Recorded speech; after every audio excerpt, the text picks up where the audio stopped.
जय श्री कृष्णा। मैं आपका दोस्त, आपका प्रेमी, आपका सखा आश्विन शुक्ला त्रयोदशी संवत 2082 के दिन गीता साधक संजीवनी स्वाध्याय संवाद के 113वें एपिसोड में आपका अभिनंदन करता हूं, स्वागत करता हूं।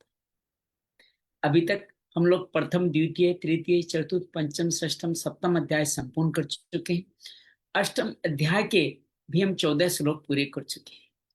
अर्जुन के 8 सवालों की 7 सवालों के जवाब अंत काल में किस समय जानने में आते हैं, और जानने की 3 प्रक्रियाएं सगुण निराकार, निर्गुण निराकार और सगुण साकार की मुक्ति के बारे में बात कर चुके हैं। आज हम ब्रह्मा के इस काल को समझने के लिए आगे बढ़ेंगे। ब्रह्मलोक तक की बात हो चुकी, ब्रह्मलोक कहाँ है, क्या है, किस तरह काम करता है, उस संदर्भ में आज हम आगे बढ़ने वाले हैं। आभा जी का अभिनंदन है, स्वागत है। आज के कथा क्रम में आगे बढ़े। आइए उससे पहले मंगलाचरण करते हैं। रीढ़ की डी के नीचे से ऊपर तक की यात्रा। रिंग नमो भगवते वासुदेवाय। रिंग नमो भगवते वासुदेवाय। रिंग नमो भगवते वासुदेवाय। रिंग नमो भगवते वासुदेवाय। रिंग नमो भगवते वासुदेवाय। रिंग नमो भगवते वासुदेवाय। रिंग नमो भगवते वासुदेवाय। वसुदेव सुतं देवं कंस चाणूरमर्दनम् देवकी परमानंदम कृष्ण वंदे जगद्गुरुम। श्री कृष्ण वंदे जगद्गुरुम। या देवी सर्वभूतेषु श्रीमद् भगवत गीता रूपेण संस्थिता नमस्तस्यै नमस्तस्यै नमस्तस्यै नमो नमः। या देवी सर्वभूतेषु साधक संजीवनी रूपेण संस्थिता नमस्तस्यै नमस्तस्यै नमस्तस्यै नमो नमः। गुरुर्ब्रह्मा गुरुर्विष्णु गुरुर्देवो महेश्वर गुरु साक्षात् परम ब्रह्म तस्मै श्री गुरुवे नमः। गजाननं भूतगणाधिसेवितं कपितजम्बूफलचारुभक्षणम् उमासुतं शोकविनाशकारकं नमामि विघ्नेश्वराय पादपङ्कजं। नमामि विघ्नेश्वराय पादपङ्कजम्। त्वमेव माता च पिता त्वमेव, त्वमेव बन्धु च सखा त्वमेव, त्वमेव विद्या द्रविणं त्वमेव, त्वमेव सर्वं मम देव देव, त्वमेव सर्वं मम देव देव। शांति शांति शांति। आभा का, अंजलि का अभिनंदन है, स्वागत है। गुरदीप सर का भी अभिनंदन है, स्वागत। आइए हम आज के कथाक्रम में पढ़े, हल्का सा संदर्भ लेते हैं। प्रथम अध्याय अर्जुन विषाद योग। मोह के कारण कर्तव्य क्रम छोड़ता है, विषाद में आता है। दूसरे अध्याय में अर्जुन शिष्य बनता है, भगवान से मार्ग पूछता है। भगवान 2 मार्ग बताते हैं, सांख्य योग, कर्म योग। भगवान कहते हैं स्थित प्रज्ञा में स्थितों के समुद्र के भांति स्थितों के सुख दुख हानि लाभ जय पराजय ध्यान रखते समता वाली बुद्धि से युद्ध करो। तीसरे अर्जुन फिर पूछता है दोनों में से कल्याणकारी कौन है। भगवान कहते दोनों ही मार्ग कल्याणकारी है। और भगवान ये कहते कोई कर्मों का आरंभ किए बिना मुक्ति नहीं पाता, उसी तरह कोई आदमी कर्मों का त्याग करके भी मुक्ति नहीं पाता। नियत कर्म करो, कुरु कर्म को यज्ञ कर्म करो। तुम्हारा जन्म ब्रह्मा के द्वारा इसी कार्य के लिए हुआ है। करोगे तो मुझको पाओगे, नहीं तो चोर कहलाओगे। तुम्हारी अन्न जल वर्षा यज्ञ से ही संपूर्ण होते हैं, उसको करो और आगे बढ़ जाओ और जीवन में आगे बढ़ते चले जाओ। भगवान कहते हैं जो इस तरह से जीवन को कार्य चलाते हैं उनके जीवन में कभी कोई तकलीफ नहीं होता। और जिस तरह से आत्मतृप्तमान आदमी, अर्थात भगवान ये बार बार कहना चाहते हैं जो इस तरह से कार्य करते हैं वो मुझ में ही स्थित होते हैं, मेरे को ही पाते रहते हैं। और जनक आदि सभी सिद्ध भी इसी तरह लोक संग कार्य करते, मैं भी यही करता हूँ। मैं भी सावधान होकर वर्ण संकर मुझे इसलिए कार्य करता रहता हूँ। जो ऐसा करते हैं बुद्धि में कोई भेद नहीं, शरीर के लिए ही कार्य करते हैं, और बाकी लोग अपने प्रकृति का अधीन होकर कार्य करते हैं। ये मंद बुद्धि वाले विचरण करें। भगवान अपना मत भी बताते हुए कहते हैं कि तुम इस मत को मानो और आगे बढ़ जाओ। विवेक समर्पण का मंत्र बताते हैं। बाकी सब लोग इंद्रियों के में ही वर्जित होते, इंद्रियों में रहते हुए राग द्वेष के साथ रहते हैं। भगवान कहते हैं अपने धर्म में मरना भी कल्याणकारी है, भोगों के साथ जीना भी भया हुआ है। अर्जुन के पूछते में सब क्यों नहीं करते? भगवान कामना को दोषी बताते हैं। इसको मारने का कारण, मारने को कहते हैं। चतुर्थ अध्याय में भगवान पूरा गीता का निष्काम कर्म का इतिहास बताते हैं, सूर्य के माध्यम से आगे बढ़ाते हुए कहते हैं परंपरा लुप्त हो गई, तुम मेरे सखा हो, इस परम रहस्य की बात करते। अर्जुन के पूछने पर आप तो अभी के हैं, भगवान कहते हैं मेरे तेरे जन्म कई जन्म हो चुके, मुझे याद है तुम्हें याद नहीं। अवयव अविनाशी अजन्मा, अपनी प्रकृति को आधीन कर योग माया के माध्यम जब जब धर्म की हानि होती है, अधर्म बढ़ता है, भक्तों का कल्याण करने के लिए, अधर्मियों का नाश करने के लिए मैं प्रकट होता हूँ। जो मेरे जन्म कर्म दिव्य को जान लेता है उसका कल्याण हो जाता है। वीतराग भय से प्रवृत्त होकर मुझे ही बचता है, मुझे ही पाता है। बाकी सब लोग देवताओं को बचते हैं और बार बार जन्म मरण के सिलसिले में फंसते रहते हैं। सिद्धियां पाना आसान जो है कलयुग में। भगवान कहते हैं चतुर्वर्ण माया सिस्टम मैंने रचे, लेकिन मैं इसके क्रम बंध में नहीं लिपटा। सब मुमुक्षु जानते, तुम भी जानो और आगे बढ़ जाओ। कर्म क्या है, अक्रम क्या है, विक्रम क्या है बताते हुए कहते हैं कि जो कर्ता अकर्ता भाव से बिना फल के आसक्ति कर्म करे वही अक्रम है। कर्म में अक्रम को देखें, अक्रम अक्रम को देखें, कर्म में देखें विक्रम न करें, उन सब के लिए काम संकल्प वर्जित हो जाते हैं। नित्य तृप्त होकर के निराश्रित चित्तात्मा रहते केवल शरीर के लिए कार्य करते हैं, जो मिलता है उसमें संतुष्ट रहते हैं। ज्ञान में स्थित होकर के यज्ञ अर्थात सेवा कार्य करते थे। 12 यज्ञ बताते हैं, परम यज्ञ, भगवत दर्पणी, इंद्रियों का यज्ञ, विषयों का यज्ञ, कुंभक लगाना, समाधि लगाना, द्रव्य यज्ञ, योग यज्ञ अर्थात सेवा कार्य करना, स्वाध्याय यज्ञ, तप यज्ञ और ज्ञान यज्ञ के संचित वध करते हैं। प्राण अपान का हवन करते हैं, अपान का प्राण में हवन स्तंभ वर्ती के द्वारा अपनी ऊर्जा को कुंडली में ऊपर तक लेके जाते हैं। इस तरह बहुत सारे यज्ञ बताए गए, लेकिन ज्ञान यज्ञ भी कल्याणकारी है। 4 शर्तें हैं, तत्वदर्शी ज्ञानी, श्रद्धा, सेवा और प्रार्थना। भगवान ये कहते हैं इस तरह से तुम अपने मोह को मुक्त कर मुझे पा जाओगे। लेकिन कर्म योगी भी काल को वंदित करके आगे बढ़ जाता है। भगवान कहते हैं श्रद्धा, संहितेंद्रिया, मुझ के प्राणता ही 3 तुम्हारी शर्तें हैं मुझको पाने की। विवेकहीनता, संशय और श्रद्धाहीनता के साथ कोई सुख नहीं पाता। योग में स्थित हो जाओ, अज्ञान को काट कर आगे बढ़ो, उठो खड़े हो, युद्ध करो। पंचम अध्याय में अर्जुन फिर सवाल पूछता है, संन्यास योग श्रेष्ठ है, कर्म योग श्रेष्ठ है? भगवान कहते हैं दोनों ही श्रेष्ठ है, लेकिन कर्म योग विशिष्ट है। नित्य सन्यासी मुनि द्वेष और कांकाक्षय से रहित होता है। हालांकि सांख्य योगी, कर्म योगी मुझ एक परम फल को ही पाते हैं, लेकिन सांख्य योग के मार्ग में कठिनाइयां बड़ी है। कर्म योगी जल्दी मुनि की तरह मुझ शांति को प्राप्त होता है, योग युक्त होकर के आत्मा को जीतते हुए, इंद्रियों को जीतते, सब में मुझे देखते हुए कर्मों में नहीं लिप्त होता। हालांकि ज्ञान योगी भी शरीर का विवेक धारण करके वही मुझ परम फल को ही पाता है। भगवान कहते हैं लेकिन जो कर्म योगी है उसके पाप पुण्य फल की आसक्ति न होने के कारण पाप पुण्य नहीं बनते, तो कर्म फल में नहीं बनता। जैसे कमल के पत्ते पे पानी नहीं टिकता, वो काया मन बुद्धि को मुझ में लगाते हुए अपने आप को शुद्ध कर देता है और नैष्ठिकम शांति को, कर्म फल को त्याग कर नैष्ठिक शांति को पाता है। उसको कोई कर्म करना बाकी नहीं रहता।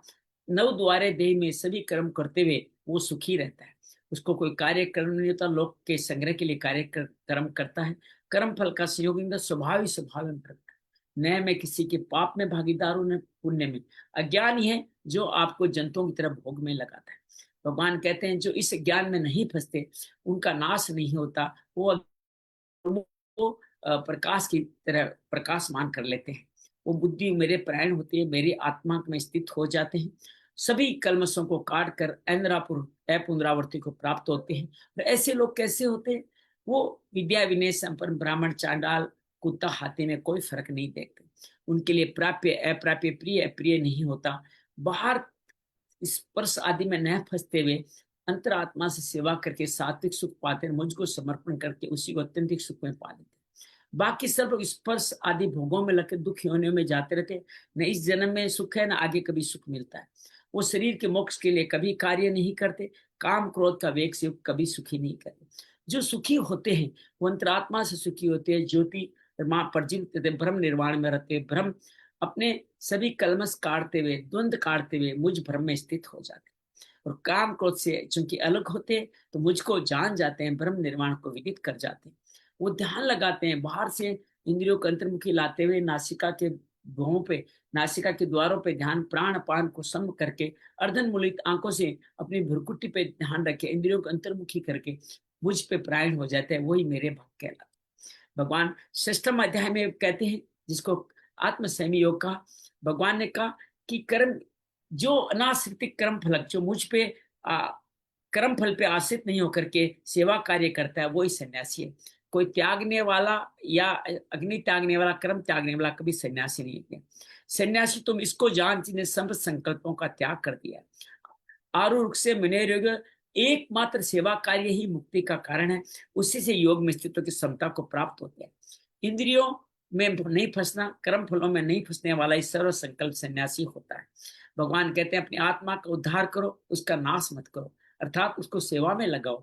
आत्मा को भोगों में लगाना आत्मा की शत्रु बनना है, उसको अनात्मा बनाना है, अर्थात उसको जीतना नहीं। जीता हुआ प्रशांत मन वाला परमात्मा को अपने समाहित करके सुख दुख हानि लाभ अनुकूल प्रकृति संभाव देखता है। ज्ञान विज्ञान से तृप्त होकर के वो जितेंद्रिय हो जाता है और योगी की तरह कैसे करता है, लोहा सोना मिट्टी ढेले में संभाव देखता है। इतना ही नहीं, वो व्यक्ति सुवन अर्थात प्रेमी मित्र, उदासीन मध्यस्थ द्वेष रखने वाले, रिश्तेदारों पापी और साधुओं में भी संभाव देखता है। योग में स्थित होकर के वो हमेशा ही मुझ में स्थित होता है और किसी भी आशा में नहीं बढ़ते हुए वो अपने जीवन को आगे बढ़ाता रहता है। ऐसा व्यक्ति अपने ध्यान को कैसे करता है? पवित्र प्रदेश में बैठता है और पवित्र प्रदेश में बैठ करके न ऊंचा न नीचा चेलाजीन कुशोत्रम 3 तरह के आसन लगा करके मुझको बसता है। ऐसा करके अपने करता क्या है, मन को एकाग्र करता है, चित्त को एकाग्र करता है और अपनी आत्मा की विशुद्धि के लिए मेरे लिए ही कार्य करता है, अर्थात योग का अभ्यास करता है। ऐसा योग का अभ्यास करने के लिए हमें शरीर को स्थिर करना हो। दसों दिशाओं में नए देखते हो, अर्धन मूलित अंक से नासिका के भौं में स्थिर होकर के बैठना होगा और ऐसा करने से अंतःकरण शांत हो जाता है। आप वर्तमान में आने का भय रहित हो जाते हो। इंद्रिया अंतर्मुखी है, सकलेंद्रिय संयम होते, मन का संयम होते हुए भगवान कहते हैं मेरे में चित्त लगा। ये सब सगुण साकार की ही विद्या है। बीच में निगुण सगुण निराकार निराकार आगे अगले बार में आएगी, वो 8वें अध्याय में आएगी। उसमें क्या मन योगी से सदा परमात्मा में लगाता हुआ मुझ में सम्यक स्थित निर्वाण परमा शांति को प्राप्त हो जाता है। ये योग न ज्यादा खाने वाले का, न कम खाने वाले का, न ज्यादा सोने का, न कम सोने वाले का सिद्ध होता है। ये दुखों को नाश करने वाला युक्ताहार विहार से युक्त आहार करना, उसके लिए विहार अर्थात संग करना, उसके लिए आवश्यक चेष्टाएं करने वाला, लोगों की सेवा में जागते रहने का अर्थात भोगों में सोने नहीं माने का ही सिद्ध होता है। इस तरह वश में किया मन जिस काल में अपने स्वरूप में स्थित होता है, तब आपके अन्य पदार्थों में कोई स्पृहा नहीं होती। उस काल में आप योगी निष्प्रह हो जाते हैं। भगवान कहते हैं ऐसा योगी जैसे दीपक की लो ऊपर जाती है, हमेशा ऊर्ध्वगामी अर्थात जब चाहे भगवत स्मरण करके भगवत दर्शन वो कर लेता है, क्योंकि चित्त उसका निरुद्ध हो जाता है, निर्भीक समाधि में पहुंच जाता है और वो अपने आप को देखता हुआ अपने आप से ही संतुष्ट होता रहता है, अपने आप में ईश्वर को देखता है, अत्यंत सुख पाता है जो इंद्रियों और बुद्धि से ग्राह्य नहीं है। जिस अवस्था में जिस में अनुभव करता है उस तत्व से फिर कभी वो विचलित नहीं होता। ये सगुण साकार का बहुत विस्तृत वर्णन किया गया है यहाँ पे। और जिस लाभ की प्राप्ति होती है उस पर बड़े से बड़ा लाभ उसको लुभाता नहीं, बड़े से बड़ा नुकसान उसको विचलित नहीं करता। दुख के संयोग को वियोग हो जाता है। अनिर्मित चेष्टा से निश्चित रूप से वो अपने निश्चय पूर्वक वो ध्यान योग करता है, उस लक्ष्य में लग जाता है।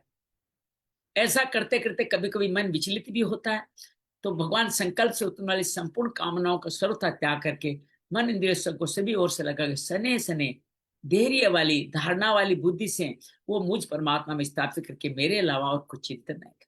सगुण साकार का ही वर्णन चल रहा है, आगे इसका और वर्णन कल किया था हमने, लेकिन यहाँ भी सगुण साकार का ही मुक्ति का ही वर्णन ध्यान के द्वारा चल रहा है। भगवान कहते हैं इससे बार बार मन कभी विचलित भी हो जाए, जहां जहां मन जाए उसको लौटाकर 8 विधियों से मुझ में लगाओ, तुम कलमश को शांत कर दोगे, रजस भी शांत हो जाएगा, मन निर्मल हो जाएगा और ब्रह्म रूप में उत्तम सात्विक सुख को तुम पा जाओगे। भगवान कहते हैं इस प्रकार अपने आप को सदा परमात्मा लगाता हुआ योगी ब्रह्म प्राप्ति रूप का सबूत क्या है? अत्यंतिक सुख। वो सुख कभी खत्म नहीं होता सब जगह। तो भगवान बार बार कहते हैं सब जगह अपने स्वभाव को देखने वाला, अपने आप को सर्वत्र स्वरूप को देखने वाला, ध्यान योग से युक्त अंतःकरण वाला योगी संपूर्ण भूतों में अपने स्वरूप को देखता है, संपूर्ण प्राणी में अपने स्वरूप को देखता है। अर्थात सब जगह भगवत दर्शन करता है, जो सब में मुझे देखता है, मुझ में सबको देखता है, उसके लिए मैं अदृश्य नहीं होता, वो मेरे लिए कभी अदृश्य नहीं होते। भगवान कहते हैं एकाकी भाव में स्थित हुआ योगी मेरा ही भजन करता है, सबको मुझ में मान के बर्ताव करता है, और वो नित्य अनंत मुझ में ही रहता है। भगवान आगे इसी को चल के महात्मा भी कहेंगे, दुर्लभ भी कहेंगे। भगवान ये कहते हैं जो अपने शरीर की उपमा से लोगों के सुख में सुख देखे, दुख में दुख देखे, दुख का निराकरण का उपाय करे, वो मुझ पे स्थित हो जाता है, वो समभाव में स्थित हो जाता है। ये योग का अंतिम प्रकार बताता है कि अर्जुन कहता है मेरा मन स्थिर नहीं है, मैं इसमें अपने आप को स्थिर नहीं मानता, मन चंचल है, मेरी इंद्रियों को प्रमथ करके जिद्दी बलवान दृढ़ बना के मुझसे इसे हटा लेता है। भगवान कहता है तुम ठीक कह रहे हो, ये दोनों ही बड़े आसान नहीं है, लेकिन अभ्यास के 8 विधियां, वैराग्य की 3 विधियों के द्वारा इसको निग्रह किया जा सकता है। भगवान कहते हैं लंबे समय निरंतर अगर आप श्रद्धापूर्वक अभ्यास करो तो मन वश में हो सकता है, हो जाएगा, ऐसा मेरा वादा है। अर्जुन कहता है चलो मन वश में हो गया, अंतिम समय विचलित हो गया तो क्या होगा, और शरीर शांत हो गया मुक्ति से पहले तो क्या होगा, 2 सवाल रखता है। और भगवान कहता है साथ में 2 उपमाएं देते हैं, मैं वायु की तरह मुट्ठी में बांधना कठिन है, बादल की तरह छिन भिन तो नहीं हो जाऊंगा, आप ही मेरे इस संशय का समाधान करने में आप सक्षम हो। अर्जुन बोलते हैं भगवान बोलते हैं जो इस मार्ग पे चल चुका है उस इस लोक ये लोक किसी लोक में न दुर्गति होती है न विनाश होता है।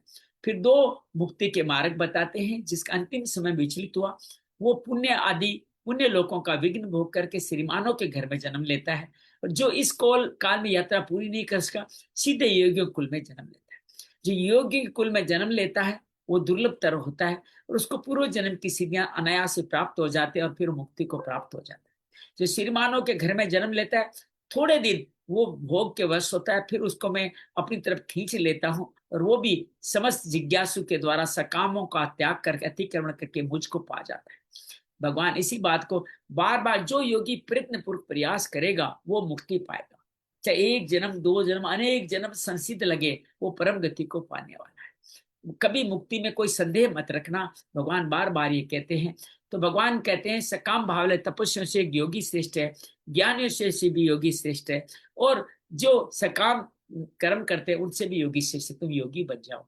और श्रद्धा वाले योगी को तब अपना सर्वश्रेष्ठ योगी कहते भगवान अपने भक्त की बात भी यहाँ कर लेते हैं। यहाँ 6ठा अध्याय संपूर्ण होता है। 7वां अध्याय जिसमें ज्ञान विज्ञान योग में प्रवेश करते हैं। भगवान कहते हैं पहले 2 शब्द कहते हैं मया आसक्त मना, मेरे पे आसक्त हो जाओ, मेरी शरण आ जाओ, मदाश्रय, मेरे शरण पे आश्रित हो जाके तुम इस योग में जुड़ जाओगे, कोई संशय नहीं रहेगा, और तुम जिस जिस प्रकार मुझे जानेगा वो मुझसे सुन। इसको भगवान ज्ञान विज्ञान कहते हैं। भगवान कहते हैं मुझको पाना ज्ञान है और उसकी विधि विज्ञान है, मेरे समर्पित होकर के इस ज्ञान विज्ञान को तो संपूर्णता जान लेगा, फिर तुझे कुछ और जानना बाकी नहीं रहेगा। भगवान कहते हैं लाखों लोगों में से कोई एक सिद्ध इसके लिए प्रयास करता है, और अन्य हजारों सिद्धों में से कोई एक ही मुझे जान पाता है। क्यों नहीं जान पाता? मेरी अष्टधा प्रकृति का नहीं जान पाता। अर्थात भगवान बार बार ये कहते हैं कि मेरे 8 तरह की प्रकृतियां हैं, जिसमें 5 पृथ्वी जल अग्नि वायु का, जिसको आदि भौतिक कहिए, और आदि देविक में आती है मन बुद्धि अहंकार, उनके देवता और इंद्रियां, ये सब आदि देविक है। आदि यज्ञ परा है जो हम सब में स्थित है। हमारा काम के निष्काम कर्म से अध्यात्म के द्वारा इस भ्रम को जान ले, भ्रम में समाहित हो जाए। तो यही भगवान यहाँ पे बताने का प्रयास करते हैं। और जो लोग ऐसा नहीं जान पाते वो मुझको कभी नहीं पाते। वो क्यों नहीं पाते? कि अष्टधा प्रकृति के कारण वो मोहित रहते हैं। इसके द्वारा ही मैंने जगत धारण किया है। इस जगत का प्रभय करता और प्रलय करता मैं ही कहलाता हूँ। मेरे अलावा इस दुनिया में कोई भी नहीं है। सूत के धागे में मणियों की तरह तुम मुझ में ही ओतप्रोत हो, तुम मुझसे अलग हो ही नहीं सकते। ये जगत मुझ में ही ओतप्रोत है। भगवान बार बार कहते हैं, और कहते हैं कि और रस की बात बताए, जलों में रस में हूँ, आकाश में बुद्धि में हूँ। भगवान कहते हैं मनुष्य में पुरुषार्थ में हूँ, और जो वेद आदि में जो ओंकार कहा गया है वो ओंकार भी मैं हूँ। तो भगवान इस तरह से बार बार अपनी प्रकृति को जो विभूतियों हैं उनका वर्णन करते हुए बार बार हमें बताते हैं। तपस्वियों का तेज भी मैं हूँ, और चंद्रमा सूर्य की आभा भी मैं हूँ, पवित्र की पुण्य गंध में हूँ, अग्नि का तेज में हूँ, प्राणियों की प्राण शक्ति में हूँ, और बलवानों का राग द्वेष से अर्थात काम राग से अर्जित नहीं किया हुआ बल में हूँ, और कामियों का धर्म में आश्रित काम भी मैं ही हूँ। तो भगवान ये कहते हैं कि इसके अलावा क्या कहूं, सत्व रजस तमस तीनों गुण भी मुझसे हैं, और इन तीनों गुणों में मैं नहीं हूं, ये तीनों गुण मेरे में नहीं है। लेकिन लोग इन तीनों गुणों के मोहित होकर के कभी मुझको समझ नहीं पाते, और तीनों गुणों के मोहित मुझे कभी जान नहीं पाते। मुझे सामान्य जन्म लेने वाला मनुष्य ही समझते हैं, और इस तरह से मुझ अविनाशी को नहीं जानते। और भगवान बार बार यह भी कहते हैं कि इन तीनों गुणों की जो माया है वो बड़ी दुर्त है, इसे पार पाना कठिन है। कौन पार पाता है? जो मेरे शरणागत होते हैं, वो त्रिगुणा से माया से पार के गुणातीत हो जाते हैं। भगवान कहते हैं माया के द्वारा जिनका ज्ञान हर लिया वो और क्या गलत करते हैं। आसुरी संपदा, कौन सी आसुरी संपदा? लोभ काम क्रोध, तीन ही मान लीजिए, इनमें आते हैं। इससे नराधम नीच कर्म करते हैं, पाप कर्म करते हैं, और नीची योनियों में जाते हैं, मेरे शरण मूर्ख कहलाते हैं, मेरे शरण नहीं आते। नीची योनियों में जाना ही मूर्खता, भगवान यहाँ पे कहते हैं। भगवान इसी बात को फिर कहते हैं कि जो सुकृत होते हैं वो चार तरह के भक्त हैं। अनुकूल परिस्थिति आस में ध्रुव आदि, प्रतिकूल परिस्थिति मुक्ति के लिए उत्तरा आदि, जिज्ञासु उद्धव आदि, और जो ज्ञानी है वो गोपियों वाले, ये चारों भक्त मुझे बसते हैं। भगवान कहते हैं लेकिन जो प्रेमी होता है, जो भक्त होता है, मेरा ही अंश है, वो मुझको बसता है, मेरे में ही स्थित रहता है, उसकी बड़ी तारीफ करते हैं। लेकिन बाद में संभलते हैं और कहते हैं नहीं, चारों भक्त ही उदार है, चारों ही बड़े उदार है, कम से कम मुझे याद तो किया उन्होंने, वो सब मुक्ति को पाने वाले हैं। लेकिन ज्ञानी मुझ में बहुत प्रिय है, और वो मुझे अत्यंत प्रिय कि मुझ में ही स्थित रहता है। भगवान इस तरह ज्ञानी की तारीफ करते हैं कि मुझ उससे श्रेष्ठ कोई गति नहीं है, तो ज्ञानी की गति को अत्यंत श्रेष्ठ बताते हैं। अर्थात हम सबकी मुक्ति क्रम से, चाहे अध्यार्थी हो चाहे आर्थ हो चाहे जिज्ञासी हो, अंत मुक्ति हमारी ज्ञानी के द्वारा ही होना है, क्योंकि हमारा जन्म बहुत जन्मों के बाद अंतिम जन्म है। वासुदेव सर्वमिति अगला मत देते हैं, इस तरह से सब भगवान में है, ये जानते हो जो मेरे शरण होने की विधि यही है, सब भगवान में है। कल मैं नरसिम्हा फिल्म देख रहा था, तो जब पूछता है ना हिरण्यकशिपु क्या इस खंबे में भगवान है, भगवान उसको इशारा करते हैं प्रहलाद को, बोल दो मैं इसमें भी हूँ, फिर भगवान उस खंबे से प्रकट हो जाते हैं। तात्पर्य यह है कि ज्ञानवान मेरे शरण महात्मा दुर्लभ है। एक और घटना बताऊं कि इतने ज्यादा विकराल रूप में होते हैं कि शांति नहीं हो रहे नरसिम्हा भगवान, पूरा जग में प्रलय होने वाले थे। तब ब्रह्मा कहते मेरे बस में नहीं, इनको तो जिस भक्त के लिए वही बस में कर सकता है। तो भक्त प्रहलाद का प्रहलाद प्रार्थना करता है तो भगवान शांत हो जाते हैं, अपनी गोदी में बैठाते हैं, उसे परम भागवत का पद दे देते हैं। यही यहाँ पे इशारा किया गया है कि वो ज्ञानी किस तरह कल्याणकारी है, ज्ञानी किस तरह पाता है, उसको बताने का यहाँ प्रयास बार बार किया गया है। भगवान कहते हैं सब जगह मुझे देखो, वासुदेव सर्वमिति, सब सुखमय, सब तरह श्याममयी है, सब कुछ श्याम है। इस तरह की कई विधियां भगवान इससे बताते हैं। वासुदेव सर्वम इति कहने वाला ही भक्त कहलाता है, मेरे को पाता है और मेरे को पाके करते। लेकिन बाकी लोग क्या करते हैं? कामनाओं ने उनका मन हर लिया, वो कामनाओं की पूर्ति के लिए देवताओं को पूछते हैं, उनके अलग अलग नियम है, कथाएं हैं, उनके अनुष्ठान है, उनको धारण करके देवताओं के शरण हो जाते हैं। और भगवान कहते देवताओं के शरण उनको मैं पीछे नहीं छोड़ता, क्योंकि जिस देवता को तुम श्रद्धा पूर्वक भेजते हो, तुम्हारी उसी श्रद्धा को मैं दृढ़ कर देता हूँ, अर्थात वहीं पे मैं स्थापित कर देता हूँ। और फिर जो कुछ भी तुम उनसे मांगते हो वो सब भी कामना भी मेरे द्वारा ही पूरी होती है। लेकिन देवताओं की कामना, देवता आराधना वाला फल अंतमान है, नाश वाला स्वयं अंतमान है। देवता पूजा वाले देवताओं को प्राप्त होते हैं, मुझे प्राप्त करने वाले मुझे, मेरे भक्त मुझे प्राप्त होते हैं। भगवान कहते हैं बुद्धिहीन मनुष्य है वो जो मेरे परम अविनाशी सत्य स्वरूप को नहीं जानते हुए, मुझ सच्चिदानंद घन को सामान्य मनुष्य मानते हुए मनुष्य शरीर की धारण करने वाला मानते हैं। भगवान इसी को बार बार कहते, जो मनुष्य मुझे अविनाशी ठीक तरह से नहीं जानता, वो मेरी योग माया अर्थात त्रिगुणों से ढका रहता है, और कभी मैं उसके लिए प्रकट नहीं होता। भगवान जो प्राणी भूत में हो चुके हैं, भविष्य में होने वाले हैं, जो वर्तमान में, मैं उन सबको जानता हूँ, लेकिन मुझे केवल मेरा भक्त ही जानता है। यहाँ प्रहलाद जैसे, ध्रुव जैसे भक्तों की बात की गई है, यहाँ गोपियों की बात की है, जिनके लिए भगवान हमेशा ही सुलभ है, उपस्थ है। तो कहते हैं हे भरतवंश में उत्पन्न अर्जुन, इच्छा द्वेष द्वंद्व मोह से संपूर्ण मारी प्राणी, चार कारण बताएं, इच्छाएं, द्वेष, द्वंद्व से मोहित होकर के, इच्छा द्वेष से द्वंद्व, इच्छा मतलब राग है, द्वेष, एक्चुअल देखा जाए दो ही मुख्य क्लेश है, हालांकि पतंजलि पांच बताते हैं, अविद्या, अस्मिता, राग द्वेष और एक अभिनिवेश, पांच बताते हैं, लेकिन यहाँ भगवान दो ही कहते हैं, कि राग और द्वेष से उत्पन्न दुख हो जाता है, इससे संस्कार बार बार मूढ़ता जन्म मरण को प्राप्त होते हैं। अभिनिवेशी जन्म मरण है, उसको प्राप्त होते रहते हैं। भगवान कहते हैं इस तरह से कार्य करता हुआ कौन मुक्त होता है? जिनके पुण्य कर्म है, जो सेवा कार्य करते हैं, उनके पाप नष्ट हो जाते हैं, वो द्वंद्व मोह से रहित हो जाते हैं और दृढ़वान होकर के नित्य मेरा ही भजन करते हैं। या भजन का तात्पर्य सबको भगवान मानते हुए उनकी सेवा करना, कोई संशय नहीं रखना, कोई विधि में नहीं संशय रखना कि लय योग करूंगा, ये करूंगा, चतुर्भुज को परंतु इस भगवान को इस रूप में पूजूंगा। हर भोग में वर्धावस्था मृत्यु से मुक्ति पाने के लिए जो मेरा आश्रय लेकर प्रयत्न करता है। अब क्या क्या 6 सवाल बोलेंगे। संपूर्ण अध्यात्म को, संपूर्ण ब्रह्म को, संपूर्ण कर्म को जान जाता है। और इतना ही नहीं, वो आदि देवी इस शरीर को, आदि भूतक को जानता है, आदि देवी को जानता है और आदि यज्ञ के द्वारा मुझ में जानता है। वो अंत काल में मुझे ही पाता है। इस तरह भगवान 7 सवालों का यहाँ पे अनुष्ठान करते हैं, उनका जन्म देते हैं। तो ये विभूति योग यहीं पे रुक जाएगा। क्यों? अर्जुन अभी सवाल पूछेगा तो गुरु तो पहले अपने शिष्य का संशय का समाधान करेगा ना, फिर अपनी कथा में आगे बढ़ेगा 9वें अध्याय से। तो 8वां अध्याय पूरक अध्याय है, जो अर्जुन ने सवाल पूछा उस पर आधारित है 8वां अध्याय। आइए हम 8वें अध्याय में प्रवेश करते हैं। 8वें अध्याय में अर्जुन पहला सवाल पूछता है, ब्रह्म क्या है, कर्म क्या है, अध्यात्म क्या है। 3 सवाल। चौथा, आदि यज्ञ क्या, आदि देवी क्या, आदि भौतिक क्या है, और प्रयाण काल में आप किस तरह से जानने में आते हैं, ये सवाल अर्जुन पूछता है। भगवान कहते हैं, अर्जुन, ये जो नाशवान पदार्थ अधिभूत है, जो शरीर बार बार नाश हो रहा है, अधिभूत है।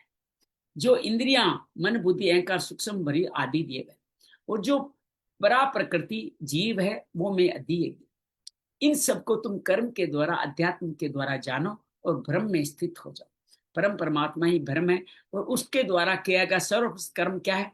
अपने आप का त्याग करके हमें स्थापित कर देना, वो उसका सर्वत्र वही कर्म हम करें। तो 3 भेद याद रखिएगा, परमात्मा, संसार, जीव। परमात्मा के स्तर के ब्रह्म और अदिज्ञ, एक ब्रह्म ऊपर है, एक अदिज्ञ हम में। दूसरा जीव के स्तर पे 2 है कि वो अपने इस आदि देविक समस्त इंद्रियों को अंतर्मुखी करते हुआ अध्यात्म करे, अर्थात उस अदिज्ञ को जानने का प्रयास करे। और संसार के स्तर पर जो भी कर्म करे, लोगों की सेवा के लिए करे, और ये शरीर परिवर्तनशील है, इसको जान ले, अधिभूत को जान ले।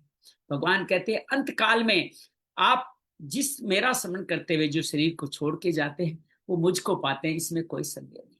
लेकिन अन्य लोगों के ऊपर भी न्याय की बात करते हैं, दया की बात करते हुए भगवान कहते हैं जो जिस जिस स्वरूप को स्मरण करता है उस स्वरूप को जाता है, उसी कलेवर को प्राप्त। कुत्ता, मकान, धन का उदाहरण देते हैं। लेकिन भगवान ये न्याय की बात करते हैं, दया की बात भी करते हैं। लेकिन उसी मूल्य में जिसमें आप उसका स्मरण कर रहे हो, मेरा स्मरण कर लो, तो तुम कल्याण पा जाओगे। भगवान बार बार कहते हैं मरणासन व्यक्ति अगर भगवान की स्मृति में आ जाए, उनके किसी भी तरह से जप, ध्यान, यज्ञ से, तो वो मेरे को ही पा जाएगा। इसलिए सब समय, अब अंत समय तो पता नहीं, तो सब समय तू मेरा ही स्मरण कर, अर्थात मुझ में ही तू स्थित हो जा। और मन बुद्धि को मुझ में स्थित करके निस्संदेह ही मुझको प्राप्त होगा, इसमें कोई तुम्हारे को संशय नहीं है। हम कहाँ तक पहुंच गए थे? कल 14 तक पहुंचे थे ना? नहीं, 15, 16 तक पहुंच गए थे। तो आज हम लोग 7वें श्लोक से पढ़ना शुरू कर सकते हैं। अंजलि है, अंजलि से निवेदन करें कि आप 7वां से पढ़ना शुरू करें। अंजलि, मैं पढ़ूंगा। अंजलि नहीं है तो आभा पढ़ ले। आभा आप पढ़े 7वां, 8वां, 9वां, 3 श्लोक पढ़े। 8वें अध्याय का 7वां, 8वां, 9वां। तस्मात् सर्वेषु।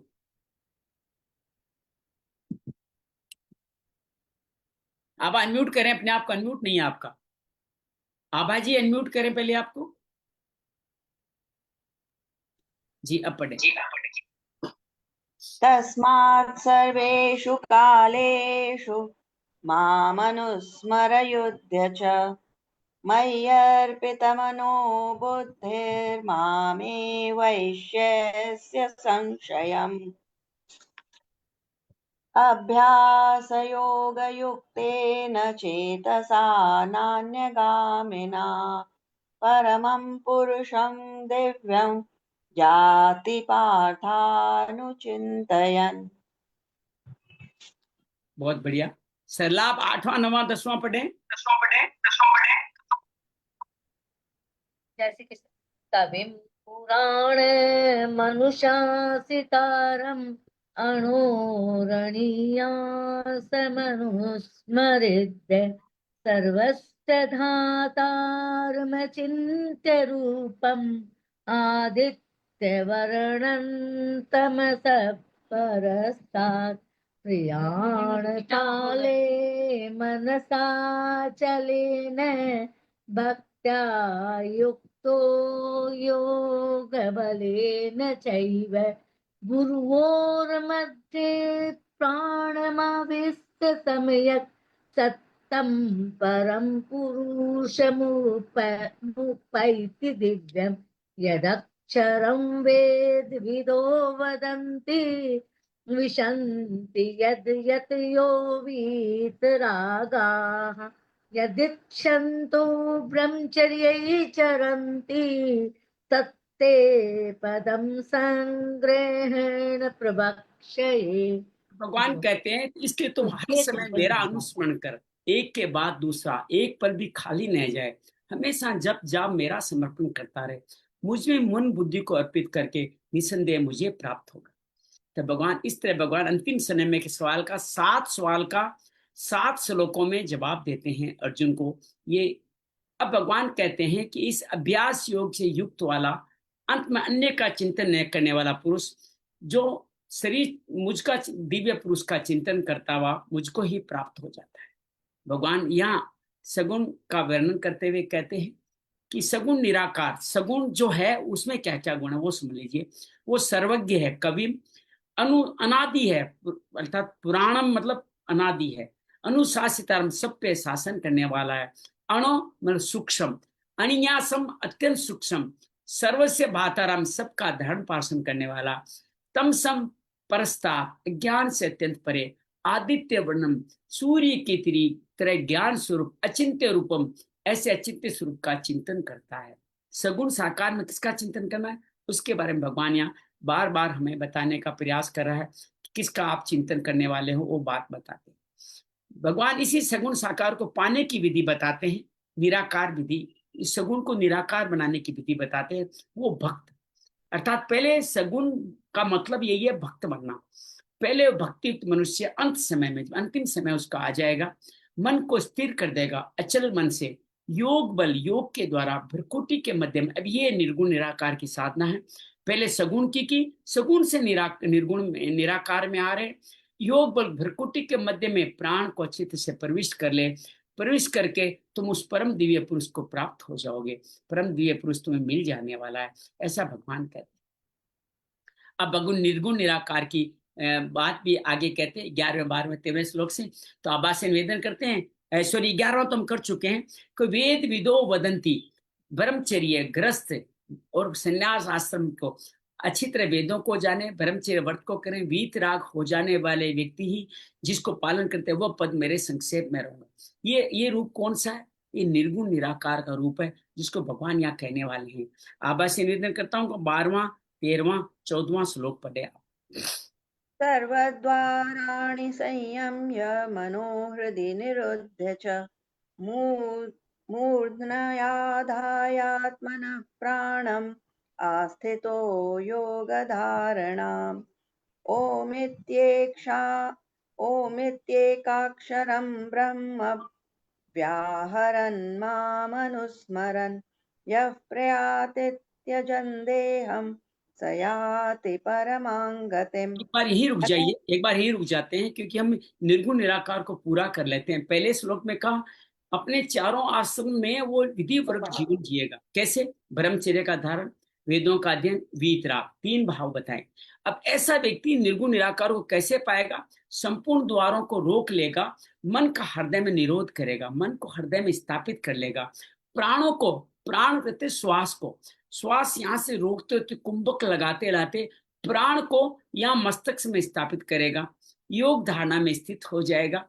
और जब श्वास मुंह से श्वास यहाँ पहुंच गया तो मुख से बोल नहीं सकता, इंद्रिया अंतर्मुखी है, तो मन ही मन वो ओम का उच्चारण करेगा, जिसको कहा गया व्याहरण, मानसिक उच्चारण करेगा, मेरा स्मरण करेगा, वो निर्गुण निराकार शरीर छोड़ता हुआ मेरी परम गति को प्राप्त हो जाएगा। तो बड़ा सुंदर यहाँ भगवान के है। अब सगुण साकार के 3 का अध्ययन करने के लिए संयोग से अंजलि आ गई। अंजलि 14वां 15वां 16वां आप पढ़े। सगुण साकार की गति यहाँ पे हम लेते हैं ताकि क्रम अनुसार हम चल लेंगे। 14वां अनम्यूट करें जी। जय श्री कृष्ण। जय श्री कृष्ण। अनन्य चेता सततं यो मां स्मरति नित्यशः तस्याहं सुलभः पार्थ नित्ययुक्तस्य योगिनः मामुपेत्य पुनर्जन्म दुःखालयशं शाश्वतम् नाप्नुवन्ति महात्मानः संसिद्धिं परमां गताः आब्रह्म भुवनाल्लोकाः पुनरावर्तिनोऽर्जुन मामुपेत्य तु कौन्तेय पुनर्जन्म न विद्यते। जय श्री कृष्ण। अभी अगर आपको सगुण निराकार या निर्गुण निराकार की मुक्ति साधना कठिन लग रही है तो भगवान की कहत मानते हैं कठिन है, तो अब आपको सगुण साकार की गति बता रहे हैं जो सहज है। हे प्रथानंदन अनन्य, पहली शर्त क्या अनन्य। अब देवता वेवता कुछ नहीं, भगवान के अलावा कोई अन्य नहीं। दूसरा नित्य से, कभी कभार नहीं, नित्य से। फिर सततम निरंतर, नित्य निरंतर अनन्य। अनन्य को श्रद्धा भी कह सकते हो। पातंजलि में अभ्यास के 3 ही तरीके बताते हैं। लंबे समय तक निरंतर श्रद्धा वाला जो मेरा स्मरण करता है, यहाँ सिर्फ स्मरण करने की बात है, वो नित्य निरंतर मुझ में लगे योगियों के लिए मैं सुलभ हूँ। अब यहाँ भगवान कहते हैं भगवान वो महात्मा तो दुर्लभ है पर मैं उनके लिए सुलभ हूँ। ये सगुण साकार का 3 शर्तें याद रखिएगा, अनन्य निरंतर नित्य। और भगवान के अलावा स्मरण न करें तो आप जीवन में हरि दुर्लभ जन्म पा जाएंगे। महात्मा लोग, अब इनको भगवान महात्मा कहते हैं, मुझे प्राप्त करके दुखालय। दुखालय क्या है? ये जन्म, बार बार जन्म लेना ही दुखालय। हम सोचते हैं हम सुख लेने आए, नहीं। बच्चा जब जन्म लेता है तो कितना दुख होता है, माँ भी नहीं समझ सकती। कहते हैं कि माँ को इतना दर्द होता है मानो समस्त हड्डियां टूट रही हो। तो माँ के साथ साथ माँ भगवान है, भगवान भी दुख पाते हैं। और जो जीव जो पैदा होता है उसको ऐसा दुख लगता है जैसे चमड़ी उतारी जा रही है कोई उसकी। तो दोनों ही दुख में रहते हैं। ये सोचिए ये जन्म मरण कितना दुखदायी है। उसके बाद भी निरंतर दुख पाता रहता है और जीवन भर दुख ही चलता रहता है। ये शाश्वत है। तो अब क्या करें? अशाश्वत निरंतर बदलने वाले पुनर्जन्म की प्राप्ति नहीं होती। जो महात्मा लोग मुझे प्राप्त कर लेता है वो परम सिद्धि को अर्थात मेरी गति को प्राप्त हो। एक ही मार्ग है, एको मार्ग अस्ति, अनन्य कोई अन्य मार्ग नहीं है कि आप भगवान को भजे, भगवान को पा करके मुक्ति पाले। बाकी सब के सब मार्ग आपको बार बार जन्मों में फंसाने वाले हैं। अब भगवान ये कहते हैं ब्रह्मलोक तक, कहते हैं ये यहाँ तो सुख पाने की आप कामना करते हो, आ जाओ जन्म ले लो, फिर गिर जाओगे, फिर जन्म लोगे। और तुमने ज्यादा पुण्य करके अगर मृत्य देव लोग पा लिया तो वहां से भी वापस आओगे। यहाँ से 100 गुना सुख ज्यादा है, उससे आगे अजान देवता में 100 गुना सुख ज्यादा है, फिर इंद्र अर्थात स्वर्ग में 100 गुण सुख ज्यादा है, और उससे भी 100 गुना सुख ब्रह्मलोक में। लेकिन भगवान कहते हैं ब्रह्मलोक तक भी सभी लोग पुनरावर्ती अर्थात वहां से लौट कर पुनः संसार में आना ही पड़ता है। लेकिन मुझे प्राप्त होने माम उप्यते, पूरा दोबारा जन्म नहीं। सगुण साकार भगवान को प्रिय, इसलिए और स्पष्ट करेंगे आज के श्लोक में कि ब्रह्मलोक कहाँ है, क्या है, ब्रह्मलोक कितने साल तक जीवित रहने वाला है, उसका पूरा वर्णन करेंगे। आइए हम आज 17वें श्लोक से आगे पढ़ते हैं। सहस्त्र युग पर्यंतम अर्ये ब्रह्मणो विदुः रात्रिम युग सहस्त्रानाम अंताम ते अहोरात्र विदो जन। या अहो शब्द आया। अहो का मतलब है एक दिन और एक रात को अहो कहते हैं, ध्यान रखिए। अहो रात्र किसको कहते हैं? एक दिन और एक रात को, दोनों को मिला के। दिन दिन है, रात्रि रात्रि, अहो रात्रि में दोनों आ जाते हैं। जो मनुष्य ब्रह्मा के, अब ब्रह्मा का कितना ब्रह्मलोक कितना बड़ा, कितना लंबे समय चला उसको समझिए। 1000 चतुर्युगी तक ब्रह्मलोक चलता है। 1000 चतुर्युगी किसको कहेंगे? एक दिन को, 1000 चतुर्युगी वाले एक दिन को, 1000 चतुर्युगी वाले एक दिन को, 1000 चतुर्युगी वाले एक रात्रि को ब्रह्मलोक, वो ब्रह्मा के दिन और रात्रि को जानने वाले, वो और रात्रि विधि अरे चतुर्युगी क्या होता है? हैं जी? चतुर्युगी किसको कहते हैं? हाँ, चतुर्युगी अभी आएगा, पूरा विस्तार से बहुत डिटेल में वर्णन बताऊंगा मैं चतुर्युगी किसे। 4 युग, 4 युग, कलयुग, द्वापर, त्रेता, सतयुग, इन्हीं को। ऐसे 1000 युग बदल जाएं तो ब्रह्मा का एक दिन होता है, ऐसे 1000 युग बदल जाए तो ब्रह्मा की एक रात होती है। और ब्रह्मा 100 वर्ष जीवित रहते हैं। सोच लो कितने कितने अरबों खरबों, यहाँ पूरी गणना राम सुदास जी ने बताई, आप सुनिएगा बड़ा आनंद आएगा। तो सहस्त्र युग पर्यंतम ते हो रात्र विदो जना, सत्य, त्रेता, द्वापर, कली, मृत्यु, मृत्यु लोक के ये चारों ही मृत्यु लोक है। ऐसा नहीं सत्युग में मरते नहीं थे, वहां भी सब लोग मरते थे। इन चारों युगों को एक चतुर्युग कहते हैं। ऐसे 1000 चतुर्युग बीत जाने ब्रह्मा जी का एक दिन होता है, और 1000 चतुर्युग बीतने ब्रह्मा जी की एक रात होती है। अब एक सूक्ष्म कैलकुलेशन मैं आपको बताता हूँ, अणु से अणु, थोड़ा सुनिएगा, रुचि जगाइएगा, हो सके तो मैं लिख के भेज दूंगा। अत्यंत सूक्ष्म काल परमाणु कहलाता है। परमाणु से सूक्ष्म कुछ नहीं। 2 परमाणुओं का एक अणु होता है। 2 परमाणु जब मिलते हैं तो एक अणु बन जाता है, और 3 परमाणु अणुओं का एक तरश्रेणु होता है। झरोके से जब सूर्य की हम किरणों में उड़ते हुए तरश्रेणु ही देखते हैं। इन 3 तृष्णेनों को पार करने में सूर्य जितना समय लेता है उसको एक त्रुटि कहते हैं। 100 त्रुटियों का एक वेद होता है, 3 वेदों का एक लव होता है, 3 लव का एक निमेष होता है। और निमेष किसको कहते हैं? ये पलक झपना ही निमेष है। अब सोचिए कितनी सूक्ष्म कैलकुलेशन की है। अभी तो हम पलक झपक के पाए हैं, जिसको एक क्षण कहते हैं। 5 बार पलक झपके या 5 क्षण हो जाए तो एक काष्ठा कहलाती है। 15 काष्ठा का एक लघु होता है, 15 लोगों की एक नाड़िका होती है, 6 नाड़िकाओं का एक प्रहर होता है। अब प्रहर में आ गए हैं, प्रहर का मतलब समझ गए ना, मध्याह्न। 3 तरह का प्रहर 8 घंटे का हो गया है। और एक प्रहर, 8 ऐसे प्रहर बीत जाए तो एक दिन रात होता है। अर्थात 4 प्रहर एक में होते हैं, 4 प्रहर एक में होते हैं, 8 प्रहर के बाद एक दिन रात हो जाता है। 15 दिन रातों का एक पखवाड़ा होता है, और 2 पखवाड़ों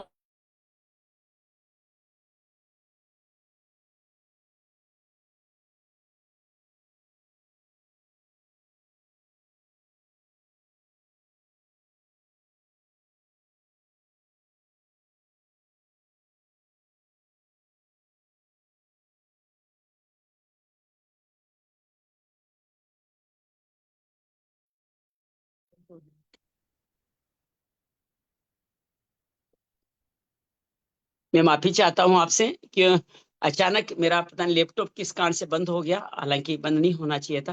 लेकिन मैं लाइव आपसे बात कर रहा हूँ, आप जुड़े रहिएगा ताकि हम लोग बाद, लैपटॉप ही थोड़ी देर में चालू हो जाएगा। तो भगवान कहते हैं 15 दिन रात का एक पक्ष होता है, 2 पक्षों का एक मास होता है, और 6 मासों का एक अयन होता है। 6 मासों का एक अयन होता है, 2 अयन का एक वर्ष होता है। समझ में आती है बात इतनी से? इस प्रकार मनुष्यों के 1 वर्ष के समान देवताओं का एक दिन रात है। हमारा 1 वर्ष होता है तो देवताओं का एक दिन और हमारे 1 वर्ष के हिसाब से एक रात होता है। अर्थात मनुष्य को 6 महीने का उत्तरायण देवताओं का दिन है, और 6 महीनों का दक्षिणायन देवताओं की रात्रि है। इस तरह देवताओं के समय का परिणाम मनुष्य के समय के परिणाम से 360 गुना अधिक माना जाता है। अर्थात हमारा 1 वर्ष देवताओं का एक दिन रात्र है। अहोरात्र, देवता अहोरात्र कहते दिन और रात को मिला के, वो हमारा 160 गुना उनका माना जाता है। इस हिसाब से मनुष्य का 1 वर्ष, देवताओं के एक दिन रात, मनुष्य के 30 वर्ष, मनुष्य 30 वर्ष, देवताओं को 1 महीना है।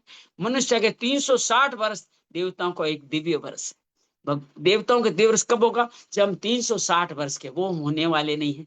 हमारे जीवन में ही कम से कम 4 बार देवताओं का 1 वर्ष निकल जाएगा। ऐसे ही मनुष्य के सत्य, त्रेता, द्वापर, कली, ये 4 युग बीत जाएंगे तो देवताओं का एक दिव्य गुण होगा। अर्थात भगवान एक मनुष्यों के सत्य युग के 17,28,000, अब नोट करना चाहे तो नोट लीजिए, मैं भेज भी दूंगा। सत्युग के 17,28,000, त्रेता के 12,96,000, द्वापर के 8,64,000 और कलयुग के 4,32,000, ऐसे कुल 43,20,000। नोट कर लीजिए, 43,20,000 वर्ष बीत जाने पर देवताओं का दिव्य युग होता है। अर्थात आप देवलोक को प्राप्त होते हैं तो 43,20,000 वर्ष तक वहीं पे ये इसको देवताओं के देव युग कहलाते हैं। इसी को महायुग भी कहते हैं या चतुर्युगी भी इसको ही कह सकते हैं। महायुग चतुर्युगी भी यही कहलाता है। भगवान कहते हैं मनुष्य और देवताओं का समय का परिणाम तो सूर्य की गति से होता है, लेकिन भगवान बार बार ये कहते हैं परंतु ब्रह्मा जी के दिन रात का परिणाम देवता के दिव्य युग से होता है, अर्थात देवताओं के 1000 दिव्य युगों का। अब देवताओं का जो आपने एक युग देखा चतुर्युग के बराबर, ऐसे 1000 दिव्य युग बीत जाए तो ब्रह्मा जी का एक दिन होता है। तब ब्रह्मा जी का एक दिन होता है, उतने दिव्य युगों की एक रात होती है। ब्रह्मा जी के जो एक दिन और रात होते हैं उसी को कल्प या सरक कहते हैं। दिन को सरक कहते हैं और रात्रि को प्रलय कह देते हैं। तो बड़ा सुंदर भगवान चित्र करें कि हमारा ये प्रलय कब होगी। आप बार बार कहते हो तो प्रलय का कर्म ब्रह्मा जी का दिन ही उदय है और रात्रि ही प्रलय है। दिन रात की इस गणना के अनुसार ब्रह्मा जी की आयु 100 वर्ष की होती है। 100 वर्ष होने ब्रह्मा जी परमात्मा में लीन हो जाते हैं, पर ब्रह्म लोग भी प्रकृति में लीन हो जाते हैं और तथा प्रकृति परमात्मा में लीन हो जाती है। इसी को आप महाप्रलय कहते हैं। जब ब्रह्मा लीन हो जाते हैं तो महाप्रलय, फिर प्रकृति भी लीन हो जाती है, ब्रह्म में स्थापित हो जाती है। ये गणना बड़ी इंटरेस्टिंग है और इसको समझने का प्रयास करते हैं तो बड़ा आनंद आने वाला। ब्रह्मा जी के 100 बरस तो हमारे तो कितने हजारों बरस हो जाएंगे। बता तो दिया 43 लाख। 43 लाख बहुत बड़ा है। वो उसमें तो हमारी हजारों पीढ़ियां 84 लाख यूनिया सब पूरी हो जाने वाली है हमारी, कुछ नहीं बचने वाला, उसके अंदर कुछ नहीं बचने वाला। तो ये बार बार भगवान कहते हैं कितनी बड़ी आयु क्यों न हो, इशारा क्या करते हैं कितनी बड़ी आयु क्यों न हो, वो काल की अवधि वाली है। मतलब ब्रह्मा भी खत्म होने वाला है, ऊंचे से ऊंचे कहने वाले जो भोग भी है वो संयोग जन्य होने के कारण दुखों के कारण है। यही संस प्रजा भोगो दुख योनि एवते, इसलिए भगवान ने 5 अध्याय में कहा काल की अवधि वाले हैं। केवल भगवान ही जो है वो कालातीत है, भगवान ही जो है वो कालातीत है। भगवान ही बार बार कहते हैं वो ही कालातीत है, उनसे ही मुक्त।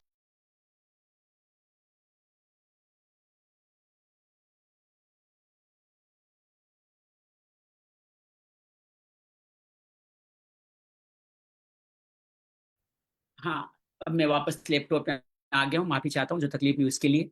भगवान कहते हैं काल को इस तरह जानने वाले मनुष्य जो है वो मुझको जान जाते हैं। इन सबको जानना इसलिए जरूरी है, ये सारी कैलकुलेशन इसलिए बताई गई है कि आपकी इतने सारे कितने ही सुख पालो, आपकी मुक्ति तब तक नहीं होने वाली जब तक आप भगवान को नहीं पा जाए। सार यही है। तो ब्रह्मा जी के दिन और रात क्या है, सर्ग और प्रलय। अब ये बात समझे, महासर्ग महाप्रलय अलग चीज है, सर्ग और प्रलय अलग चीज है। सर्ग प्रलय क्या है, ब्रह्मा जी का एक दिन खत्म हुआ, हम पैदा हो गए। ब्रह्मा जी की एक रात बीती, हम प्रलय अर्थात हम सब खत्म। कौन से प्रलय, 1000 चतुर्युग वाली, 1000 चतुर्युग हो जाएंगे तो ब्रह्मा का सर्ग और प्रलय होगा। अर्थात हमें कितना चांस दे रहे हैं भगवान, 1000 बार चतुर्युग, 43,20,000 को 1000 से गुणा कर लो, 43,20,000 साल को 1000 से गुणा कर लो, यहां तक हम जीवित रहने वाले हैं, तब तक प्रलय नहीं होने वाली। तो बड़ा सुंदर बात बताई गई है, बड़ा अद्भुत बात कही गई है। तो ब्रह्मा जी दिन रात को जो लोग सर्ग और प्रलय होते हैं उसका वर्णन अब आगे के 2 श्लोक में और करेंगे। अव्यक्ताद अव्यक्ते सर्वा पर्वन्ते हरागमे, रात्र्यागमे प्रलीयन्ते तत्र वायक्त संजगे। ब्रह्मा के दिन के आरंभ काल में अव्यक्त ये संपूर्ण शरीर पैदा होते हैं। ब्रह्मा का जब दिन प्रारंभ होता है हम सब पैदा होते हैं, अर्थात चतुर्युग के बाद में हम सब पैदा हो जाते हैं। एक प्रलय हो चुकी होती है और रात्रि होते होते ही, एक ब्रह्मा का रात होते हुए चतुर्युग, फिर 1000 चतुर्युग बदल जाते हैं और हम सब लोग उस रात्रि में अव्यक्त नाम वाले उस ब्रह्मा के सूक्ष्म शरीर में ही संपूर्ण शरीर के साथ लीन हो जाते हैं। ये क्या कहा, सर्ग और प्रलय। महासर्ग महाप्रलय कब होगा, जब ब्रह्मा भी लीन हो जाएंगे।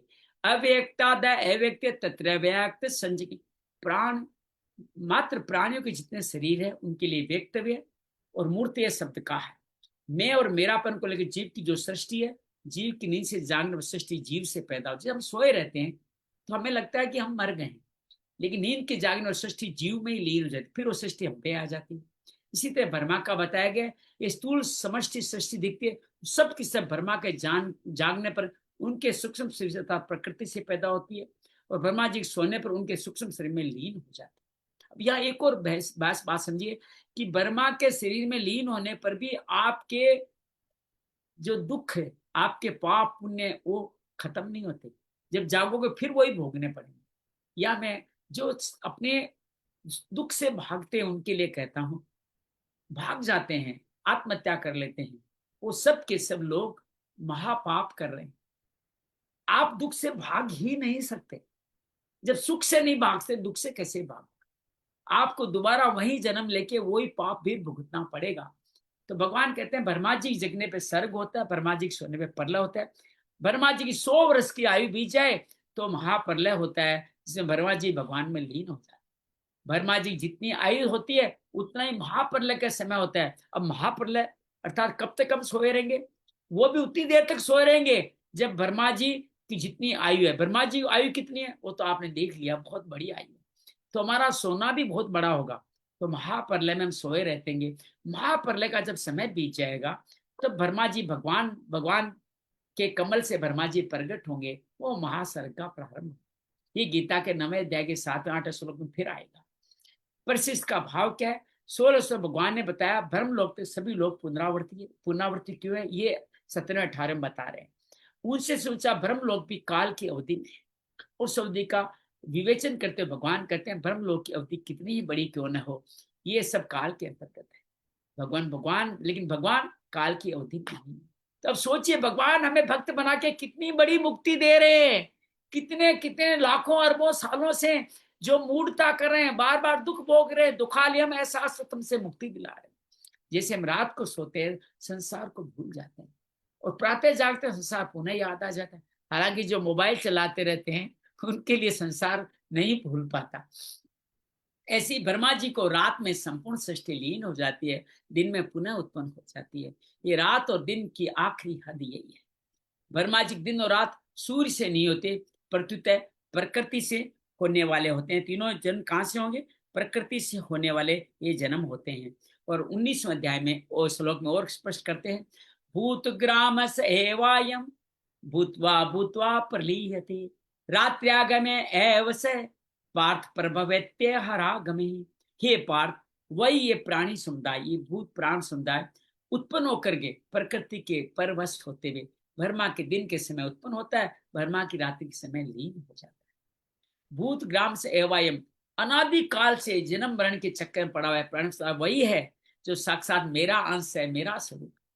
अब सोचो, एक बड़ी भावुक बात कह रहा हूं, सरला गुरुदेव ध्यान से सुनिएगा। आपका बेटा कोई दुख तकलीफ में होता है तो आपको कितनी तकलीफ होती है, आप रोने लगती है माएँ। पिता भी रोते मुंह से नहीं बोलते, लेकिन अंदर से उनका हृदय कटने लग जाता है कि मेरा बच्चा कितना दुख। अब सोचिए भगवान जिसका अंश, अच्छा हम क्यों दुखी होते हैं माता पिता? क्यों हमारा बेटे का डीएनए एक है, अर्थात हम एक ही हैं। भगवान कहते हैं कि तुम सब भी तो मेरे डीएनए हो, ममे वांसो जीव लोके, और तुम जब भी जन्म मरण के सीजन दुख पाते हो तो मैं कितना दुखी होता हूँ। हम अगर ये बार बार जन्म लेते हैं तो भगवान को दुखी करते हैं। तो ये बात समझिएगा, सार की बात है। आदिकाल से जन्म मरण चक्कर पर वही पड़ा जो साक्षात मेरा अंश है, मेरा स्वरूप है। मेरा सनातन होने से नित्य मर तो सकता नहीं, क्यों मेरा अंश है। सर्ग और प्रलय, महासर्ग महाप्रलय में यही था और आगे भी यही रहेगा। नई बात कह दी, लाखों लाखों साल तक सोए रहो फिर भी तुम वापस जन्म लोगे अगर मुझको नहीं पाओगे। इसका न कभी अभाव हुआ है न कभी इसका अभाव होगा। तात्पर्य यह है, ये अविनाशी है, इसका कभी विनाश नहीं होता। भूल से हम प्रकृति के साथ अपना संबंध मान लेते हैं। प्रकृति शरीर आदि बदलते रहते हैं, उत्पन्न और नष्ट होते रहते हैं, परंतु हम उनके संबंध को पकड़ लेते हैं। शरीर मेरा है, ये संसार मेरा है, ये रिश्ते मेरे हैं। ये कितने आश्चर्य की बात है। सांसारिक पदार्थ संबंधी तो नहीं रहते पर उनका संबंध रहता है, उनको याद करते रहते हैं कि उस संबंध को हमने पकड़ रखा है। जब तक हम संबंध को नहीं छोड़ेंगे तब तक कोई दूसरा उसको छुड़ा नहीं सकता।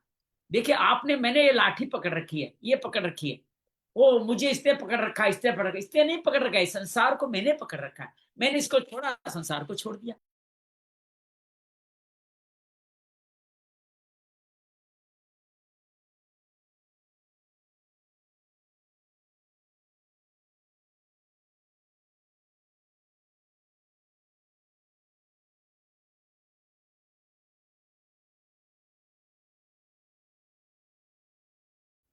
मेरा लैपटॉप बड़ा संवेदनशील होता है, हल्का सा पटका के बंद हो गया पट्टा। कोई बात नहीं, इसको धीरे धीरे नया लाना पड़ेगा। नया लो, नया अब। बहुत साल चला लिया, सोचता हूँ सही हाँ। करना पड़ेगा। तो ये भगवान ये कहते हैं कि सब कुछ बदलते रहते हैं। जैसे बालकपन को इसने नहीं छोड़ा है, उन्हें छोड़ना चाहा पर बालकपन छूट गया कि नहीं छूट गया। भगवान उदाहरण देते हैं, जवानी को इसने नहीं छोड़ा पर छूट गया ना। शरीर को भी आप छोड़ना नहीं चाहते लेकिन ये छूट जाने वाला है। तात्पर्य है प्रकृत पदार्थ तो छूटते ही रहते हैं। जो जीव उन पदार्थों को अपने संबंध को बनाए रखता है, जिससे बार बार उसको शरीर धारण करने पड़ते हैं, बार बार जन्मना पड़ना पड़ता है। जब तक ये उससे मानव संबंध को नहीं छोड़ेगा तब तक जन्म मरण की परंपरा चलती रहेगी, कभी मिटेगी नहीं। भगवान के द्वारा अकेले खेल नहीं होता, एकाकी न रमते। तो खेल खेलने के लिए, प्रेम का आदान प्रदान के लिए भगवान ने प्राणी समुदाय को शरीर रूपी खिलौने के साथ प्रकट किया है। खेल का कुछ नियम होते हैं। इस खेल का नियम के पदार्थ केवल खेलने के लिए होते हैं, किसी व्यक्तिगत नहीं होते। आप कोई फुटबॉल क्रिकेट खेलने कहीं बाहर जाते हो, स्कूल में जाते हो, तो सारे खेल को उठा के घर ले आते हो क्या? वो तो वहीं खेलने के लिए, वहीं छोड़ के आने, व्यक्तिगत नहीं है, समाज के हैं। जब भी यमुना स्पोर्ट कॉम्पिटिशन जाओगे तो वहां के खेल वहीं छोड़ के आ जाओगे। प्राणी समुदाय क्या करता है, खेल खेलना तो भूल जाता है, उस पदार्थों को अर्थात शरीर को अपना व्यक्तिगत मान ले जाता है, इससे फंस जाता है और परिणाम क्या है, भगवान से विमुख हो गया। भूतवा भूतवा पलीयते, ये पद शरीरों के लिए कहे गए हैं कि जो उत्पन्न और नष्ट होते रहते हैं, प्रति क्षण परिवर्तन होता है। ये शरीर बदल रहा है, हर क्षण बदल रहा है, परंतु जीव उस शरीर के परिवर्तन को अपना परिवर्तन, जन्म मरने को अपना जन्म मरण मानता रहता है। इसी मान्यता के कारण ये जन्म मरण होता है। ये शरीर नहीं बदल रहा, अब मैं नहीं बदल रहा, शरीर बदल रहा है, ये माने। मैं नहीं मर रहा, शरीर मर रहा है। मैं नहीं जन्म ले रहा, ये शरीर जन्म ले रहा है। ये स्वयं सत्य स्वरूप भूत ग्राम से एवं शरीर उत्पत्ति विनाशील है, भूतवा भूतवा प्रलीत। ये शरीर को धारण करना अर्थात जन्म मरण का होना पर धर्म है और मुक्त होना स्वधर्म। अब ये दो बड़ी बात होगी ना साहब। ये शरीर बार बार लेना पराधीन है और शरीर से मुक्त होना स्वतंत्रता है। और स्वधर्म क्या है, मुक्त हो जाओ, वो स्वधर्म। आगे स्वधर्म किसको कहा था, सेवा कार्य को, वो भी तो मुक्ति का ही मार्ग है। और जन्म मरण में फंसते रहना परम धर्म है। अब सोच लिया, आप स्वधर्म कर रहे हो, पर धर्म कर रहे हो। रात्रि गमे वसे पार्थ प्रभवत्या हरागमे, या अवसय रात्या गमे अवसय। अवसय कहने का तात्पर्य जीव प्रकृति की वस्तुओं में किसी वस्तु को भी अपनी मानता रहेगा, उसको वहम तो ये होगा मैं इस वस्तु का मालिक हूं, पर हो जाएगा वस्तु के परवश पर आदमी। मानेगा कि मैं मालिक हूं, ये घर मेरा है, कमरा मेरा है, कपड़े मेरे हैं, लैपटॉप मेरा है, ये वस्तु का मालिक। लेकिन हो क्या गया, आप इसके पराधीन होते जा रहे। प्राकृत पदार्थों को जितना अधिक ग्रहण करेगा उतना ही महान पराधीन बनता चला जाएगा। ये पराधीनता कभी छूटेगी नहीं। ब्रह्मा जी जगने और सोने पे अर्थात स्वर्ग और प्रलय के होने पर, ब्रह्मा जी प्रगट और लीन होने अर्थात महास्वर्ग और महाप्रलय के होने पर, तथा वर्तमान में प्रकृति के पर उस कर्म करते रहने पर भी ये जीव जन्मना मरना कर्म करना उसका फल भोगना इस आपत से कभी छूटेगा नहीं। मैं ब्रह्मा जी अरबों साल तक सो गए फिर भी आपके कर्म फल आपका पीछा नहीं छोड़ने वाले। सार की बात यह है। इससे सिद्ध हुआ जब तक परमात्मा की प्राप्ति नहीं होती, जब तक उसका बोध नहीं होता, ये प्रकृति के संबंध को आप नहीं छोड़ते, तब तक परतंत्र हैं। ये दुख रूप जन्म मरण के जन्म छूट से नहीं छुटकारा पाते। प्रकृति प्रकृति पदार्थों की परवस्था जब मिट जाएगी, प्रकृति के समझ सर्वथा रहित शुद्ध स्वरूप का जब बोध हो जाएगा, तो फिर ये महासर्ग में उत्पन्न नहीं होगा, महाप्रलय में व्यथित नहीं होगा। ये महाप्रलय कोई आसान थोड़ी है, उसमें सारे कर्मों का हिसाब हो जाता है, नरक आदि उसी में भुगतने पड़ते हैं, खाली नहीं छोड़ते भगवान। उसमें कह चलो तुम पाप आए ना, शुद्ध हो जाओ, यहाँ शुद्ध हो जाओ तो अगला जन्म तुम्हें ठीक दे दूंगा मैं। सर्गेपि नोप जानते पलेने वेथंती चे, मूल में परवस्था प्रकृति जन पदार्थों को महत्व देने से, उनको स्वीकार करने से इस परवस्था को कहीं काल में, कहीं स्वभाव में, कहीं कर्म में, कहीं गुणों की परवस्था भी कहा गया है। इस प्राणी समुदाय की परवस्था तभी तक रहती है जब तक प्राकृत पदार्थों के संयोग से सुख लेना चाहता है। इस संयोग जन्य सुख की इच्छा से प्राधीनता भोगता रहता है और ऐसा मानता रहता है कि प्राधीनता कभी छूटती नहीं है, इसको छोड़ना बड़ा कठिन है। पर परवस्था किसने बनाई, हमने बनाई। ये स्वतः नहीं आई है, स्वतः नहीं है। बहुत बढ़िया। इसको छोड़ने की जिम्मेवारी इसी पर है, इसको जब चाहे तब छोड़ सकते। जैसे मैंने अभी छोड़ा था ना, ऐसे आप भी छोड़ सकते। परिशिष्ट का भाव क्या है, एक विभाग बदलने वाले संस्कार का, एक विभाग नए बदलने वाले संसार चिन्हमय सत्ता का। जो अनादि काल से जन्म मरण के प्रवाह में पड़ा है, वही जीव समुदाय बार बार उत्पन्न लीन होता है। ब्रह्मा जी का दिन और रात के बीच में भी जो नित्य जीव निरंतर जन्म लेता मरता रहता है, ऐसा नहीं दिन रात में है, बीच में भी तो 1000 चतुर्युगी बदलेंगे। 1000 चतुर्युगी 43 करोड़ 20 लाख सालों में आप पता नहीं कितने योनियों भुगत लोगे। जो ये संसार है वो वही रहता है, जीव का असली स्वरूप है, चिन्मय सत्ता जो परमात्मा का साक्षात अंश है। ब्रह्मा जी कितने ही रात दिन बीत जाए पर जीव स्वयं वहीं का वहीं रहता है। चिन्मय सत्ता चित्त शक्ति सौम्य स्वीकार अस्वीकार करने की सामर्थ्य है। अब समय इस सामर्थ्य का दुरुपयोग करके हम जड़ता स्वीकार करते हैं और जन्म मरण के सिलसिले में पढ़ते थे। कारण गुण संगो से सद्योनि जन्म सु 13वें अध्याय भगवान कहेंगे, यदि ये इस सामर्थ्य का दुरुपयोग हो ही नहीं सकता, यदि इस सामर्थ्य दुरुपयोग न करे तो जन्म मरण हो ही नहीं सकता। तो जीव का खास पुरुषार्थ के जड़ता को स्वीकार न करे, अपने स्वरूप में स्थित हो जाए, अपने जिस भगवान के अंश उसके शरण हो जाए। जड़ता में अर्थात देश काल व्यक्ति वस्तु क्रिया परिस्थिति परिवर्तन होता ही रहता है, अपने में कभी परिवर्तन नहीं होता। ये मनुष्यों का अनुभव, परंतु ऐसा अनुभव होते हुए मनुष्य सुखासक्ति के कारण जड़ता से बंधा है, जिससे उसको अपने सह स्वरूप का अनुभव नहीं होता। पशु पक्षी की तरह अपने स्वरूप को भूल जाता है। जंतु है शब्द आया था, वही बात। हम जब भी भोगों में लगते हैं हम जंतु की तरह जीवन जीते हैं। अवश्य अपरा प्रकृति का समझ जोड़ने से जीव परवश पराधीन हो जाता है। भूत ग्रामम इमम कर्षणम एवसम प्रकृतिर वसा, 9वें अध्याय में यही बात फिर कहेंगे। तो भगवान के भूत ग्राम और अवश्य शब्द है, यही सर्ग और प्रलय है। महासर्ग महाप्रलय का वर्णन आएगा आगे चल करके। अतः प्रकृति के साथ मानव व समझ छूटने में ये स्वाधीन अर्थात मुक्त हो जाता है। हमारी सत्ता अपरा प्रकृति अर्थात वस्तु व्यक्ति क्रिया के अधीन नहीं है। प्रत्येक वस्तु का उत्पत्ति और विनाश होता है, प्रत्येक व्यक्ति का संयोग जन्म और मरण वियोग होता है, प्रत्येक क्रिया का आरंभ और अंत भी होता है। परंतु इन तीनों ही वस्तु व्यक्ति क्रिया तीनों ही आरंभ और अंत होती है। वो जानने वाली है, जो जानता है वो कौन है? वो चिन्मय सत्ता है, वो अधियज्ञ है, वो पराशक्ति है, वो हमारा परमात्मा का अंश है। वो उत्पत्ति विनाश जन्म मरण आरंभ अंत नहीं होता। वह सत्ता नित्य निरंतर स्वतः ज्यों की तो रहती है। उसको उसके घर पहुंचा दो।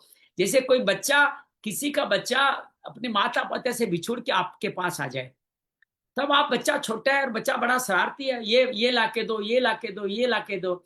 आपको हमेशा उसको सरला पालना पड़ेगा, क्यों माँ बाप तो मिले नहीं है। अब मुक्ति आपकी कब मिलेगी? उस बच्चे को उसके माँ बाप को पहुंचा दो, तब आपको मुक्ति मिल जाएगी। तो यहाँ बच्चा क्या है? ये संसार रूपी बच्चे में हम रम गए। मुक्ति हमें कब मिलेगी? जिस बच्चे से मुक्त करके हम अपने आप को भगवान के सुपुर्द कर दें, तभी मुक्ति मिलेगी। तो ये सत्ता नित्य निरंतर स्वयं जो की तो रहती है।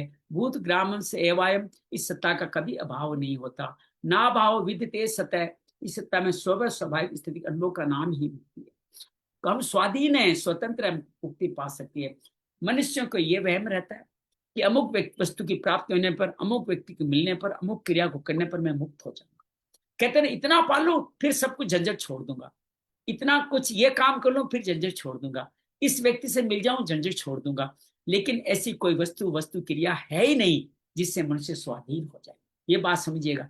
जो भी व्यक्ति ये चेतन पुरुष जिन जड़ता में अपनी स्वाधीनता देखता है, ये मिल जाए बस, तब मैं भगवान। मेरी श्रीमती जी है ना, अंजलि सलाह, मेरी श्रीमती जी रोज मुझे कहती रहती है बस इतना हो जाए, मेरा ये पोता हो जाए, मेरा ये पोता हो जाए, मेरा ये पोती हो जाए, तो मैं आपके साथ गांव जाके रहूंगी, आप जो कहोगे वो करूंगी। लेकिन ऐसा कभी होने वाला है ही नहीं। अब तो मैं समझ गया हूं कि वो हमारे साथ कभी नहीं जाने वाला। हमें स्वयं को परतंत्र से स्वतंत्र करना होगा। मनुष्य के वहम रहता है कि ये करूंगा तो स्वतंत्र हो जाऊंगा।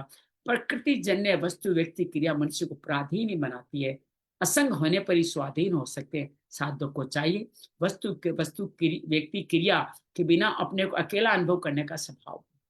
मुनि एकांत में रहे, उस अनुभव को महत्व दे, आज से अधिक उसमें स्थित रहे। ये मनुष्य मात्र का अनुभव है। सुसुप्ति के समय वस्तु व्यक्ति क्रिया के बिना भी हम स्वतः रहते हैं, परंतु क्रिया के हमारे बिना वस्तु व्यक्ति क्रिया नहीं रहती। ये समाज हमारे बिना नहीं रह पाएगा। हमने इनको छोड़ दिया, ये खत्म हो जाएगा क्यों? हमने इसको बना रखा है। जब जागृत में भी इसके बिना रहने का स्वभाव बना लेंगे, हमारे मरने की बात तो हमें नहीं दिखेगा, लेकिन जीते जी हम इनके बिना रहने का स्वभाव बना लेंगे तो हम स्वाधीन हो जाएंगे। प्रकृति जन्य वस्तु व्यक्ति क्रिया के संबंध की मान्यता ही हमें स्वाधीन नहीं रहने देती। हमारे नए चाहते हुए हमें पराधीन बना देती है। परमात्मा में अनंत शक्तियां हैं जो चित्त स्वरूप है, माया में भी अनंत शक्तियां हैं जो जड़ स्वरूप परिवर्तनशील शक्तियां हैं। माया दक्षिण प्रकृति सुईते सचराचरम, सबसे विलक्षण शक्ति भगवत प्रेम में है, परंतु मुक्ति में संतोष करने से प्रेम प्रकट नहीं होता। जड़ता के समझ से ही परवस्था होती है, मुक्त अनुपरवस्था मिट जाती है, जी स्वाधीन हो जाता है, विलक्षण आनंद को पाता है, अखंड आनंद, प्रेम में अनंत आनंद है। ज्ञान योगी तो स्वाधीन होता है और भक्त प्रेमी होता है। भक्ति योग में भक्त भगवान के पराधीन नहीं होता कि भगवान पर किए नहीं है, परंतु स्व की है, मतलब अपने हैं, दूसरों के नहीं है। स्व के की अधीनता में विशेष स्वाधीनता होती है। भगवान तो स्वाधीन से स्वाधीन है, जीव ही जड़ता के पराधीन होता है, पराधीन को मिटाने से स्वाधीन हो जाता है। भगवान के शरण और से स्वाधीनता पूर्वक परम स्वाधीन हो जाता है। पहले स्वाधीन होता है, फिर भगवान के साथ मिले परम स्वाधीन हो जाता है। भगवान की अधीनता ही परम स्वाधीनता है, जिससे भगवान भी भक्त के अधीन। फिर उस पराधीनता क्या, भगवान भी आपके अधीन हो जाएंगे। 9वें अध्याय में भगवान श्रीमद् भागवत में कहा, एम भक्त पराधीन है, मैं भक्तों के अधीन रहता हूँ। इस तरह अनित्य संसार का वर्णन करके अब जीवों के परमात्मा की महिमा का वर्णन हम कल से करेंगे 20, 21, 22 में। अंजलि हमारे सामने दिख रही है, आपसे निवेदन कर रहे हैं तीनों श्लोक का पाठन करें और तीनों श्लोक के बारे में आपका जो भी भावार्थ है वो हमारे सामने रखने का प्रयास करें। जय श्री कृष्ण। सहस्रयुग पर्यन्तम् अहर्यद् ब्रह्मणो विदुः रात्रियुग सहस्रान्तान् तेहोरात्रविदो जनाः अव्यक्ताद्वयक्तयः सर्वाः प्रभवन्त्यहरागमे रात्र्यागमे प्रलीयन्ते तत्रैवाव्यक्तसंज्ञके भूतग्रामस्य एवायं भूत्वा भूत्वा प्रलीयते रात्र्यागमे वशः पार्थ प्रभवत्यहरागमे।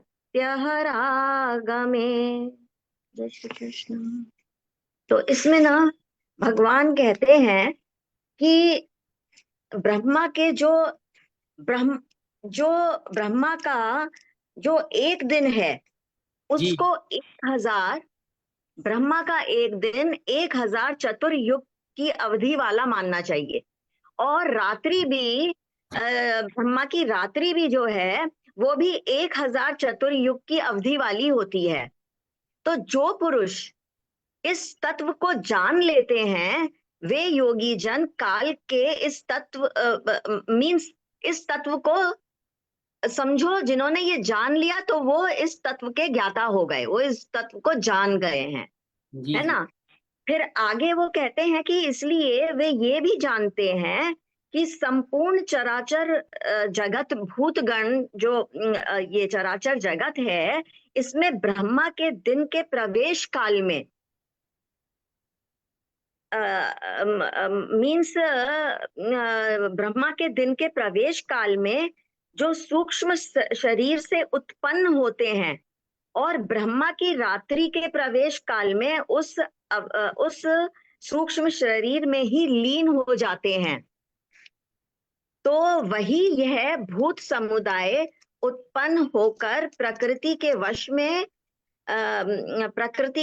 में हुआ रात्रि के प्रवेश काल में लीन होता है और दिन के प्रवेश काल में उत्पन्न होता है। बहुत बढ़िया, बहुत सुंदर बताया आपने, बहुत संक्षेप में बहुत सुंदर बताया। सरला आप बताना चाहेंगी अगर हमारे साथ जुड़ी हुई है तो तीनों श्लोकों का भावार्थ? इसमें बताते हैं कि हमारे 4 युग है, ये चतुर्युगी ये है सत्य, त्रेता, द्वापर और कली। और मृत्यु लोक के 4 युगों को ही चतुर्युगी कहते हैं। ब्रह्मा मनुष्य ब्रह्मा के 1000 चतुर्युग वाले एक दिन को 1000 चतुर्युग वाले एक रात्रि को जानते हैं। वे मनुष्य ब्रह्मा के दिन और रात को जानने वाले होते हैं। इस प्रकार मनुष्य 1 बरस के समान, देवताओं का 1 दिन रात है, अर्थात मनुष्य का 6 महीनों का उत्तरायण देवता का दिन होता है और 6 महीने दक्षिणायन देवताओं की रात होती है। इस प्रकार हमारी कुल गणना हो जाती है 33,20,000। 43 उसे लाख ही हम 20,000, 43 लाख, हाँ हाँ 43,20,000। 43,20,000 गलत लिख लिया। इसको ही हम महायुग कहते हैं और चतुर्युग भी कहते हैं। और उसके बाद बताते हैं ये कि ब्रह्मा के दिन के शुरू काल में हम लोग जो सूक्ष्म ब्रह्मा के सूक्ष्म शरीर से संपूर्ण शरीर उत्पन्न होता है, और ब्रह्मा के रात्रि के आरंभ काल से ब्रह्मा के सूक्ष्म शरीर से संपूर्ण शरीर लीन हो जाता है। बहुत हम बढ़िया। जैसे हम रात्रि को सोते हैं तो संसार को भूल जाते हैं, और सुबह जागते हैं तो संसार हमें पुनः याद आ जाता है। और फिर कहते हैं कि ये बात वही प्राणी समुदाय से उत्पन्न होकर प्रकृति के परोस हुआ। ब्रह्मा दिन के समय उत्पन्न होता है, ब्रह्मा के रात्रि के समय एक सार लीन की हो बात जाता समझिए अंजलि, सलाह दोनों। हम कई बार ये सोचते हैं कि मैं भी ऐसा ही सोचता था, इसलिए मैं सोचता हूँ शायद आप भी ऐसा सोच लिया होगा। सतयुग, त्रेता, द्वापर, कलयुग। कलयुग के 4,32,000 साल है, अभी 5,000 साल बीते हैं, अभी और घनघोर तकलीफें आने वाली है। उसके बाद क्या होगा? क्या प्रलय हो जाएगी? नहीं होगी। ये 72वां मनवंतर चल रहा है। एक चतुर्युग को एक मनवंतर कहते हैं। ऐसे 1,000 मनवंतर बदलेंगे तब प्रलय होगी। तो इस कलयुग के बाद प्रलय नहीं होने वाली है। सुख की बात यह कि प्रलय के कलयुग के बाद सतयुग आने वाला है। अब यहाँ आप कहोगे प्रलय में इतने गंदे आदमी के पास सत्य क्यों आ जाएगा? दो कारण कहे जा सकते हैं। एक तो लोग इतने लड़ झगड़ के इतने कम हो जाएंगे, और इतनी जमीन, इतनी धन संपत्ति इतनी पड़ी रहेगी, लोगों में उनकी भोग मुक्ति ही नहीं होगी। और भगवान नए नए प्राणियों को जो सत्युग के लायक होंगे उनको भी इस धरती में उतारेंगे। जो ये कलयुग वाले जो प्राणी है ना, वो या तो खुद लड़ झगड़ के मर जाएंगे। जैसे भगवान आज श्रीमद् भगवत भागवत में कहा कि भगवान ने कहा मैंने धरती का भार तो सारा हटा दिया कुरुक्षेत्र में, महाभारत में, लेकिन मेरे खुद के यादव इतने बलशाली, ये नहीं मरेंगे तो ये सब विनाशकारी हो जाएंगे। तो भगवान की माया से उनको ऋषि श्राप देते हैं, और वो शराब आदि पी करके उनके श्राप के कारण मर जाते हैं। तो ये तात्पर्य कहने का ये है कि उस समय तक सब लोग मर जाएंगे, बहुत कम लोग बचेंगे। जो शुद्ध वो लोग बचेंगे, वो असुर हो जाएंगे। और फिर भगवान शुद्ध आत्माओं जो सतयुग के लिए बनी है उनको प्रवेश कराएंगे। लोग कम रहेंगे, सतयुग रहेगा, लंबे समय तक लोग जीवित रहेंगे। सतयुग में 1,00,000 वर्ष तक आयु होती है। कलयुग के अंत में जाते जाते कहते हैं एक आदमी की आयु 6 दिन, 8 दिन, 6 महीने, 8 महीने, 1 साल, 2 साल ऐसी आयु रह जाएगी। तो कलयुग के बाद में वापस सतयुग आएगा, और ऐसे 1,000 चक्कर कटेंगे, तब जाके सरग होगा। तब ब्रह्मा जी का एक दिन बीतेगा। फिर ब्रह्मा जी एक रात तक हम वहीं प्रलय में पड़े रहेंगे, अदा नरक आदि भोगते रहेंगे। फिर दोबारा ऐसे 1,000 चतुर्युगी के एक दिन है, ऐसे 100 वर्ष बीतेंगे। सोचिए, तब जाके महाप्रलय होगी, महासर्ग होगी। ये बात हम लोग अपने सूक्ष्म दिमाग से मान नहीं पाते, वैज्ञानिक के दृष्टि से जान, लेकिन विज्ञान भी आजकल जो भी अणु परमाणु बनाता है ना, ये कृष्ण अणु जो भी बात की, लव त्रुटि, इन सब के माध्यम से विखंडन करके, ऊर्जा का विखंडन करके ही परमाणु बम बना रहा है, और भगवान की माया से बना रहा है। हम सबका अंत यही करने वाला है, तभी हमारा अंत होगा, तभी सतयुग आएगा। जी है। सर। अच्छा, वो ना इसमें तो लिखा है 43,20,000 वर्षों के बीतने पर देवताओं का दिव्य युग होता है। जी आप बता रहे हैं 43,20,000। हाँ, 43 लाख ही है।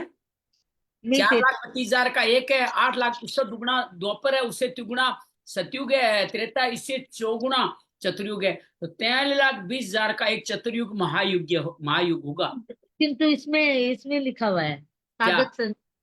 साधक संजीवनी में 43,00,000। हाँ, क्या लिखा है? 43 लाख तो मैं बोल रहा हूँ, 43 लाख तो मैंने कहा। हाँ नहीं, 43,00,000 इसने लिखा है, आप 43,00,000 बोल रहे 43,20,000 वर्षों बीतने पर देवताओं का एक दिव्य युग होता है, इसी को महायुग और चतुर्युगी कहते हैं। हैं। हाँ यही बात है, ठीक है ना? हाँ। बोलने का ही फर्क है, बोल तो दोनों एक ही रहे हैं। एक ही रहे बस। अच्छा चलिए आराम से बैठ जाते हैं। अच्छा, और मैं लीव कर रही हूँ, हम लोगों को कथा में जाना है। चलिए आराम लीव कीजिए, आराम से बैठ जाइए, आंखें बंद कर ले। आइए इस भ्रम लोक तक का भ्रमण करके आते हैं। ये शरीर ईश्वर का बहुत सुंदर वरदान है, ईश्वर का ही अंश है। ईश्वर की ही अपरा प्रकृति से ही आदि दैविक शरीर है, आदि भौतिक और आदि दैविक ये शरीर बना है। परा प्रकृति के रूप में, अधि यज्ञ के रूप में भगवान ही इसमें स्थापित है। भगवान हम सब के अंश में इसलिए स्थित है, हम सब उनके हो जाएं, अंत काल तक उनको जान जाएं तो उनको पा जाएं।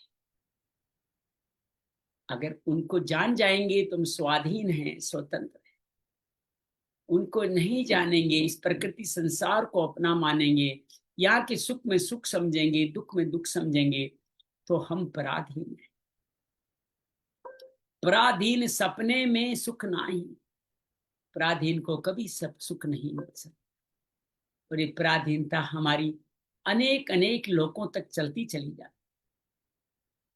हम बर्मा तक के लोक में भी चले जाएं, अर्थात बहुत सारे शुभ कर्म कर लें, तो भी एक समय के बाद में हमारे को वापस जन्म लेना ही पड़ेगा, क्योंकि बर्मा सोमरणशील है।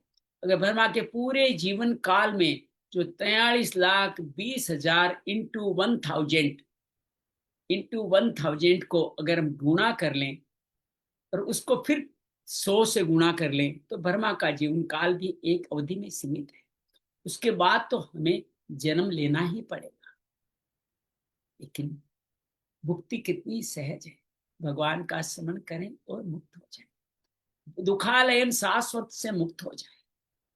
थोड़े बहुत अच्छे कार्य करेंगे फिर मनुष्य जन्म मिल जाएगा, बुरा कार्य करेंगे पशु पक्षी बन जाएंगे, नरकों की यात्रा करेंगे, अच्छा कार्य करेंगे मनुष्य जन्म मिल जाएगा। और मनुष्य जन्म करते करते अगर मुक्ति के राह पे नहीं पहुंचे तो ये जन्म मरण का सिलसिला बार बार चलता रहेगा। हो सकता है कुछ अच्छे कार्य करके मृत्यु देवताओं के भूलोक में जाएं, भूलोक में जाएं, या इंद्र के स्वर्ग लोक में जाएं, या उससे भी ज्यादा ब्रह्मलोक में चले जाएं। मुक्ति तो सर्व परमात्मा के पास जाने से ही। ये जन्म मरण का सिलसिला तभी संपन्न होने वाला है जब हम भगवान के अधीन हो जाए। हम भगवान के हैं, इसमें कोई संशय नहीं। हम इस शरीर को, इस संसार को, इनके संबंधों को, वस्तु क्रिया परिस्थिति को अपना मान लेते हैं, अपनी ही मान लेते हैं, भगवान को विस्मृत कर देते हैं। इससे ही बार बार इतने इतने जन्मों की दुखालयम अशाश्वतम की यात्रा करते हैं। भगवान को समर्पित हो जाए, अंत समय तक भगवान का स्मरण करके मुक्त हो जाए। यही हमारी स्वाधीनता है, यही हमारी मुक्ति है। और यही भगवान की भी चाह यही है, हम उनके अंश हैं, उनको लौट जाए। भगवान चेतन के अंश जड़ में क्यों जा रहे हैं, हम उनको पाएं, उनको मुक्त हो जाएं। सब लोगों की यात्रा नहीं करनी, इसी लोक में, यही अंतिम जन्म में भगवान के साथ मिल जाना है, भगवान को हर वक्त स्मरण करना है, मुक्त हो जाना। शांति शांति।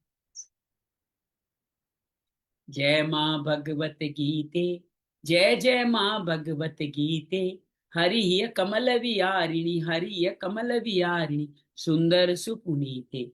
जय जय माँ भगवत गीते। दया सुधा बरसावनी, मातु कृपा कीजे, मातु कृपा कीजे। हरिपद प्रेम दान कर, हरिपद प्रेम दान कर, अपनों कर लीजे। जय जय माँ भगवत गीते। योगेशम सच्चिदानंदम वासुदेवरज प्रियम, धर्म संस्थापकम वीरम, कृष्णो वंदे जगत गुरु, श्री कृष्णो वंदे जगत गुरु। शांति शांति शांति। सबका आभार है, सबका धन्यवाद है कि ये सारी गणना संत बता क्यों रहे, ताकि आपको पता चल जाए कि कितना फायदा मिलने वाला है। आपको प्रॉफिट दिखा रहे हैं कि ये सब यात्राएं इतनी बड़ी मत करो, छोटा रास्ता अपना लो, नाम जप, भगवान का हर वक्त स्मरण करते रहो और भगवान को पा जाओ। कितना छोटा रास्ता है, वो कितना लंबा है, ये तुलना बता रहे हैं बस खाली भगवान, और कुछ नहीं। प्रभु जी, मैं ना आपके साथ ही होता हूँ, मेरा भी नाम ले लिया करो, मैं भी साथ ही होता हूँ ड्राइविंग पे। बिल्कुल होते हैं गुरु जी, मैं कई बार लेता हूँ, मुझे पता है आप गाड़ी में होते हैं, मेरे साथ रहते हैं, हमेशा रहते हैं। यहाँ भी रहते हैं आप, निश्चित रहे। अरे बाप हमें अच्छा, वहां सो जीव लोग ठीक लोग के। तो आप हमारे अंश हैं, आप निश्चित रहे, चिंता नहीं करें, आप चिंता नहीं करें। लेकिन ये देखिए कितने दयालु हैं, बता रहे हैं कि इतनी यात्रा करो या इतना सा कर लो। अब इतना जिसकी गिनती भी कर नहीं सकते, अरबों खरबों सालों में, हजारों अरबों जन्मों में चल जाएगी, उसका सहज मुक्ति ये है। सबको भगवान मान लो, सब में भगवान देखो, भगवान पे बर्ताव करो, भगवान का स्मरण करो, मुक्ति हो जाएगी। कौन सा लंबा है कौन सा छोटा, आप स्वयं तय करें। बिल्कुल। प्रभु जी एक अब द्वंद आ गया थोड़ा सा कि हम जो भी मंत्र उच्चारण करते हैं, गायत्री मंत्र करते हैं या महामृत्युंजय जाप करते हैं, ऐसे अनेकों अनेक कोई भी जाप करते हैं तो ओम सबसे पहले आता है, ठीक है।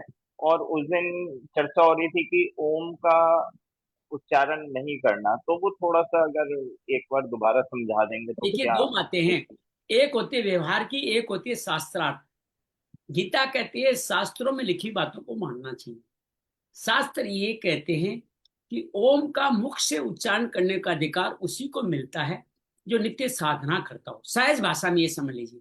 अब साधना का तात्पर्य क्या है, ये योग साधना की बात नहीं कर रहा हूं, जो कम से कम 108 बार दिन में 3 बार गायत्री मंत्र का उच्चारण करता हो और ये करके हवन करता हो, और वो हवन करने का किसको अधिकार है, जो कम से कम यज्ञोपवीत धारण करता हो।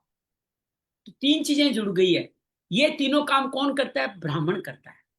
अगर आपको इस जन्म में, हम लोग हो सकता है वैश्य हो, शूद्र हो, क्षत्रिय हो, अगर आपको इस जन्म में ब्राह्मण बनना है, जो कि सहज नहीं है, लेकिन एक मार्ग दिया गया है कि आप यज्ञोपवीत धारण करके नित्य आप साधना करें तो आप ब्राह्मण के इक्विवेलेंट हो जाएंगे। तो अगले जन्म में जो ब्राह्मण तत्व मिलने वाला है, अगर आपके हमारे कर्म उस लायक रहे तो हमारा वर्ण भगवान बदलेंगे। चतुर्वर्ण मयाम षष्टम, भगवान हमारा वर्ण बदलने वाले हैं 100 पट का। लेकिन आप इस जन्म में बदलना चाहते हो तो इसको शास्त्रों की आप ये मत समझे अंकुश लगा रहे हैं, शास्त्र आपको एक मार्ग दे रहे हैं। पहले मैं यही सोचता था, मैं संतों से लड़ता था कि इसका मतलब क्या है, हम लोग इस जन्म में मुक्ति नहीं पाते। भगवान तो कहते हैं मैं दुराचारी को मुक्ति दिलाता हूँ, भगवान कहते हम भी तो मुक्ति दिला रहे हैं। वो संतों ने कहा हम आपको इस जन्म में ब्राह्मण बनने का महत्व दे रहे हैं कि आप कर्तृत्व से ब्राह्मण बन जाओ। भगवान गीता में भी अर्जुन को आगे कहेंगे तुम ब्राह्मण बन जा। ब्राह्मण बनने का तात्पर्य है कि ब्राह्मण तत्व के स्थूल कार्य भी करें। सूक्ष्म कार्य तो क्या, लोगों की सेवा करना, लोगों का कल्याण करना, ये सूक्ष्म कार्य, भगवान का नाम लेना, ये सूक्ष्म कार्य। लेकिन आप अगर इस मंत्र के उच्चारण में जाना चाहते हो तो उसकी योग्यता भी इस जन्म में मिल जाएगी। बस 3 कार्य कर लो, यज्ञोपवीत, फिर संध्या वदन करो, फिर खुल करके बोलो। क्या तकलीफ है, कौन मना कर रहा है आपको, खूब बोलिए। उसके पहले बोलोगे तो ये अहंकार होगा, खाली ये अहंकार होगा। आपका बोला हुआ न आपके लिए असर करेगा न किसी और के लिए असर करेगा, बल्कि अहंकार से आप और नीचे गिरते चले जाओगे। ये भाव मैंने समझा है। इसके बावजूद मैंने अब ओम का उदाहरण भी भगवान ने विकल्प दिया, रिंग बोलो, रिंग रिंग रिंग, ये ओम की तरह ही कल्याणकारी है। या नमो भगवते वासुदेव बोल दे, ये सदा शिव नमो शिवाय बोल दे, तो भी आपका उतना ही कल्याण होने वाला, कहीं गलती। तो यही बोलना है, मुझे यही लेना है, ये जिद तो साधकों के लिए मूर्ता की निशानी होगी। मुक्ता, ये शास्त्रों कुछ बातें मान लें तो हमारा अपग्रेडेशन अभी हो जाएगा। अगर अभी अपग्रेड होके ब्राह्मण बन गए तो हमारी मुक्ति और सहज हो जाएगी। इस भाव को ऐसे लेना चाहिए। पहले मैं भी बहुत रिश्त था, संतों से खूब लड़ाई करी है मैंने। एक और तरीका है कि भगवान ने कहा है ओम बोलो, भगवान कहता है तुम ब्राह्मण बन जाओ, मैं दुराचार्य कल्याण करूंगा। आप कहते हो कि आपकी मुक्ति होने वाली नहीं है, आप इस जन्म में ब्राह्मण बन ही नहीं सकते। तो ये बड़ी सुंदर बातें हैं, इनको सहजता से ले सके ऐसी भगवान ही शक्ति देता है। पहले मेरे में नहीं थी शक्ति, अब और भैया कुछ लोग ऐसा भी बोलते हैं कि गायत्री मंत्र का उच्चारण भी जोर से नहीं करना चाहिए, नहीं करना स्पेशली चाहिए, नहीं करना चाहिए, स्त्रियों, ऐसा नहीं करना चाहिए, बिल्कुल नहीं करना चाहिए। गायत्री मंत्र का उच्चारण मन ही मन माला लेकर के ऐसे, जिसको कहते हैं पश्यंती वाणी, जिसको आप गायत्री को मन ही मन उच्चारण करें, उसका फायदा क्या होगा, वेखरी और मध्यमा पार कर दिया आपने। अब पश्यंती देख रहे हो, मन से देख रहे हो, मन से भजन करो तो परा में बदल जाएगी। 2 रास्ते आपके ऑलरेडी, बेवकूफी काय को करनी। जब आप 5वीं 10वीं में आ गए हो तो 5वीं किताबें क्यों पढ़नी आपने, मुख से बोलना 5वीं की किताब है, और मन ही मन होठ चलते रहते हैं, वो भी 7वीं 8वीं की पढ़ाई है। अब आप बीकॉम एमकॉम में आ गए हो तो आप क्या करो, पश्यन्ति, यहाँ ब्रकुट में ध्यान लगाते हुए मन ही मन उच्चारण करें, तो आपको यहाँ की परा, तो भगवान भी आपके साथ जुड़ करके उसको बुलाने लग जाएंगे। ये बहुत बड़ी सूक्ष्म बात है। तो नहीं बोले उतना ही कल्याण है, क्योंकि आप जिनको बोल रहे हो, नहीं तो आपकी साधना इतनी है कि उन लोगों का सबका कल्याण करो। जो कोई मंत्र बोलता है ना, उसकी जिम्मेदारी होती है उन सबके कल्याण की जिम्मेदारी उसको लेनी पड़ती है। एक और भाव समझ लीजिए आप बात को, अगर मैंने ओम बोला, गायत्री मंत्र बोला, कुछ ही बोला किसी के सामने, तो उन सब लोगों के कल्याण की जिम्मेदारी किसके? मेरी है। लेकिन मेरे पास इतना पैसा ही नहीं है कि मैं सबका कल्याण कर सकूं, इतनी साधना ही नहीं है, फिर बोल करके मैं तो अपना ही घाटा कर रहा हूं ना। मेरे पे रुपया साधना का 5 रुपये, मैंने जिम्मेदारी ले ली 100 रुपयों कल्याण करने की, तो -95 हो जाऊंगा ही नहीं हो जाऊंगा। इसलिए भी इन मंत्रों का खुलेआम उच्चारण नहीं करना चाहिए।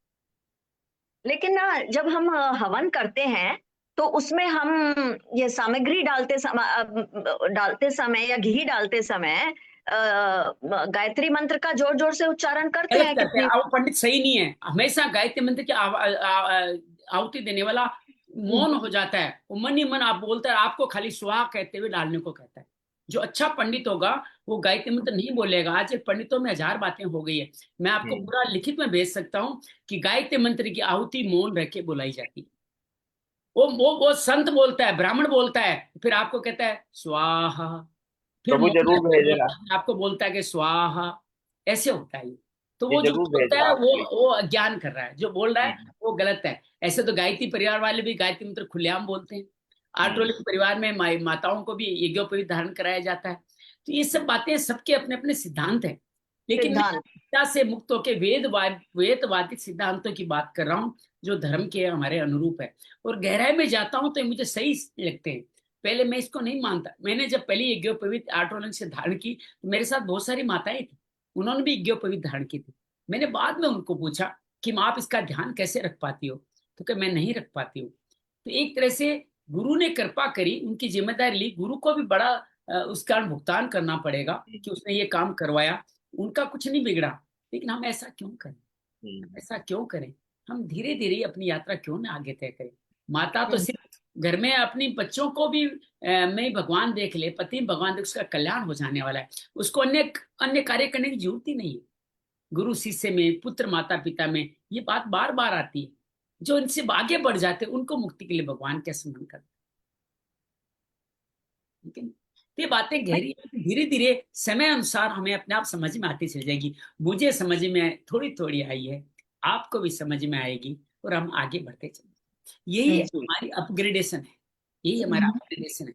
और गुरु और भगवान के बिना अपग्रेडेशन होता नहीं। एक तो कहते हैं कि आप प्राण में अपान हवन, अपान प्राण में हवन कर ही नहीं सकते, जबकि भगवान स्वयं पकड़ करके आपकी श्वास को ऐसे चलाना शुरू न करें।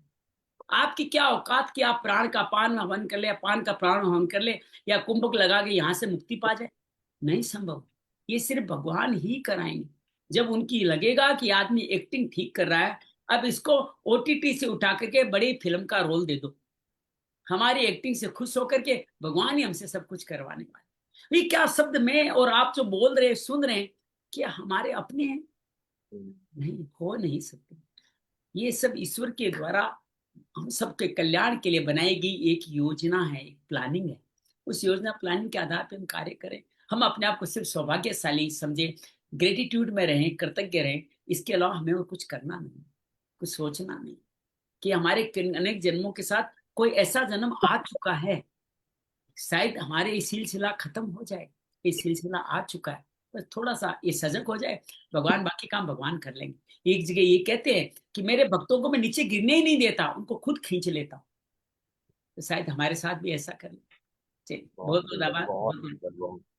भैया जी, आज ना आभा आई है हमसे मिलने के लिए दिल्ली से। अरे वाह, बहुत बढ़िया बहुत बढ़िया। अरे वाह वाह, अच्छा आभा यही है आप? अरे वाह, यहीं से बैठे बैठे बात कर रही थी। आज आभा आपसे भी पहले जुड़ी थी, ठीक है ना? स्वागत है आभा जी, स्वागत है आपका।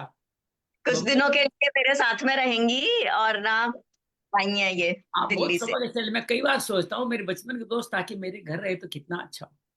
ये मेरे दोस्त, ये मेरी बहन है, हम अरे बहनें हैं। बहन भी है। बहुत बहुत बहुत स्वागत है जी, बहुत स्वागत है आपका। अभिनंदन है, अभिनंदन। धन्यवाद। जय श्री कृष्णा भैया जी। जय श्री कृष्ण।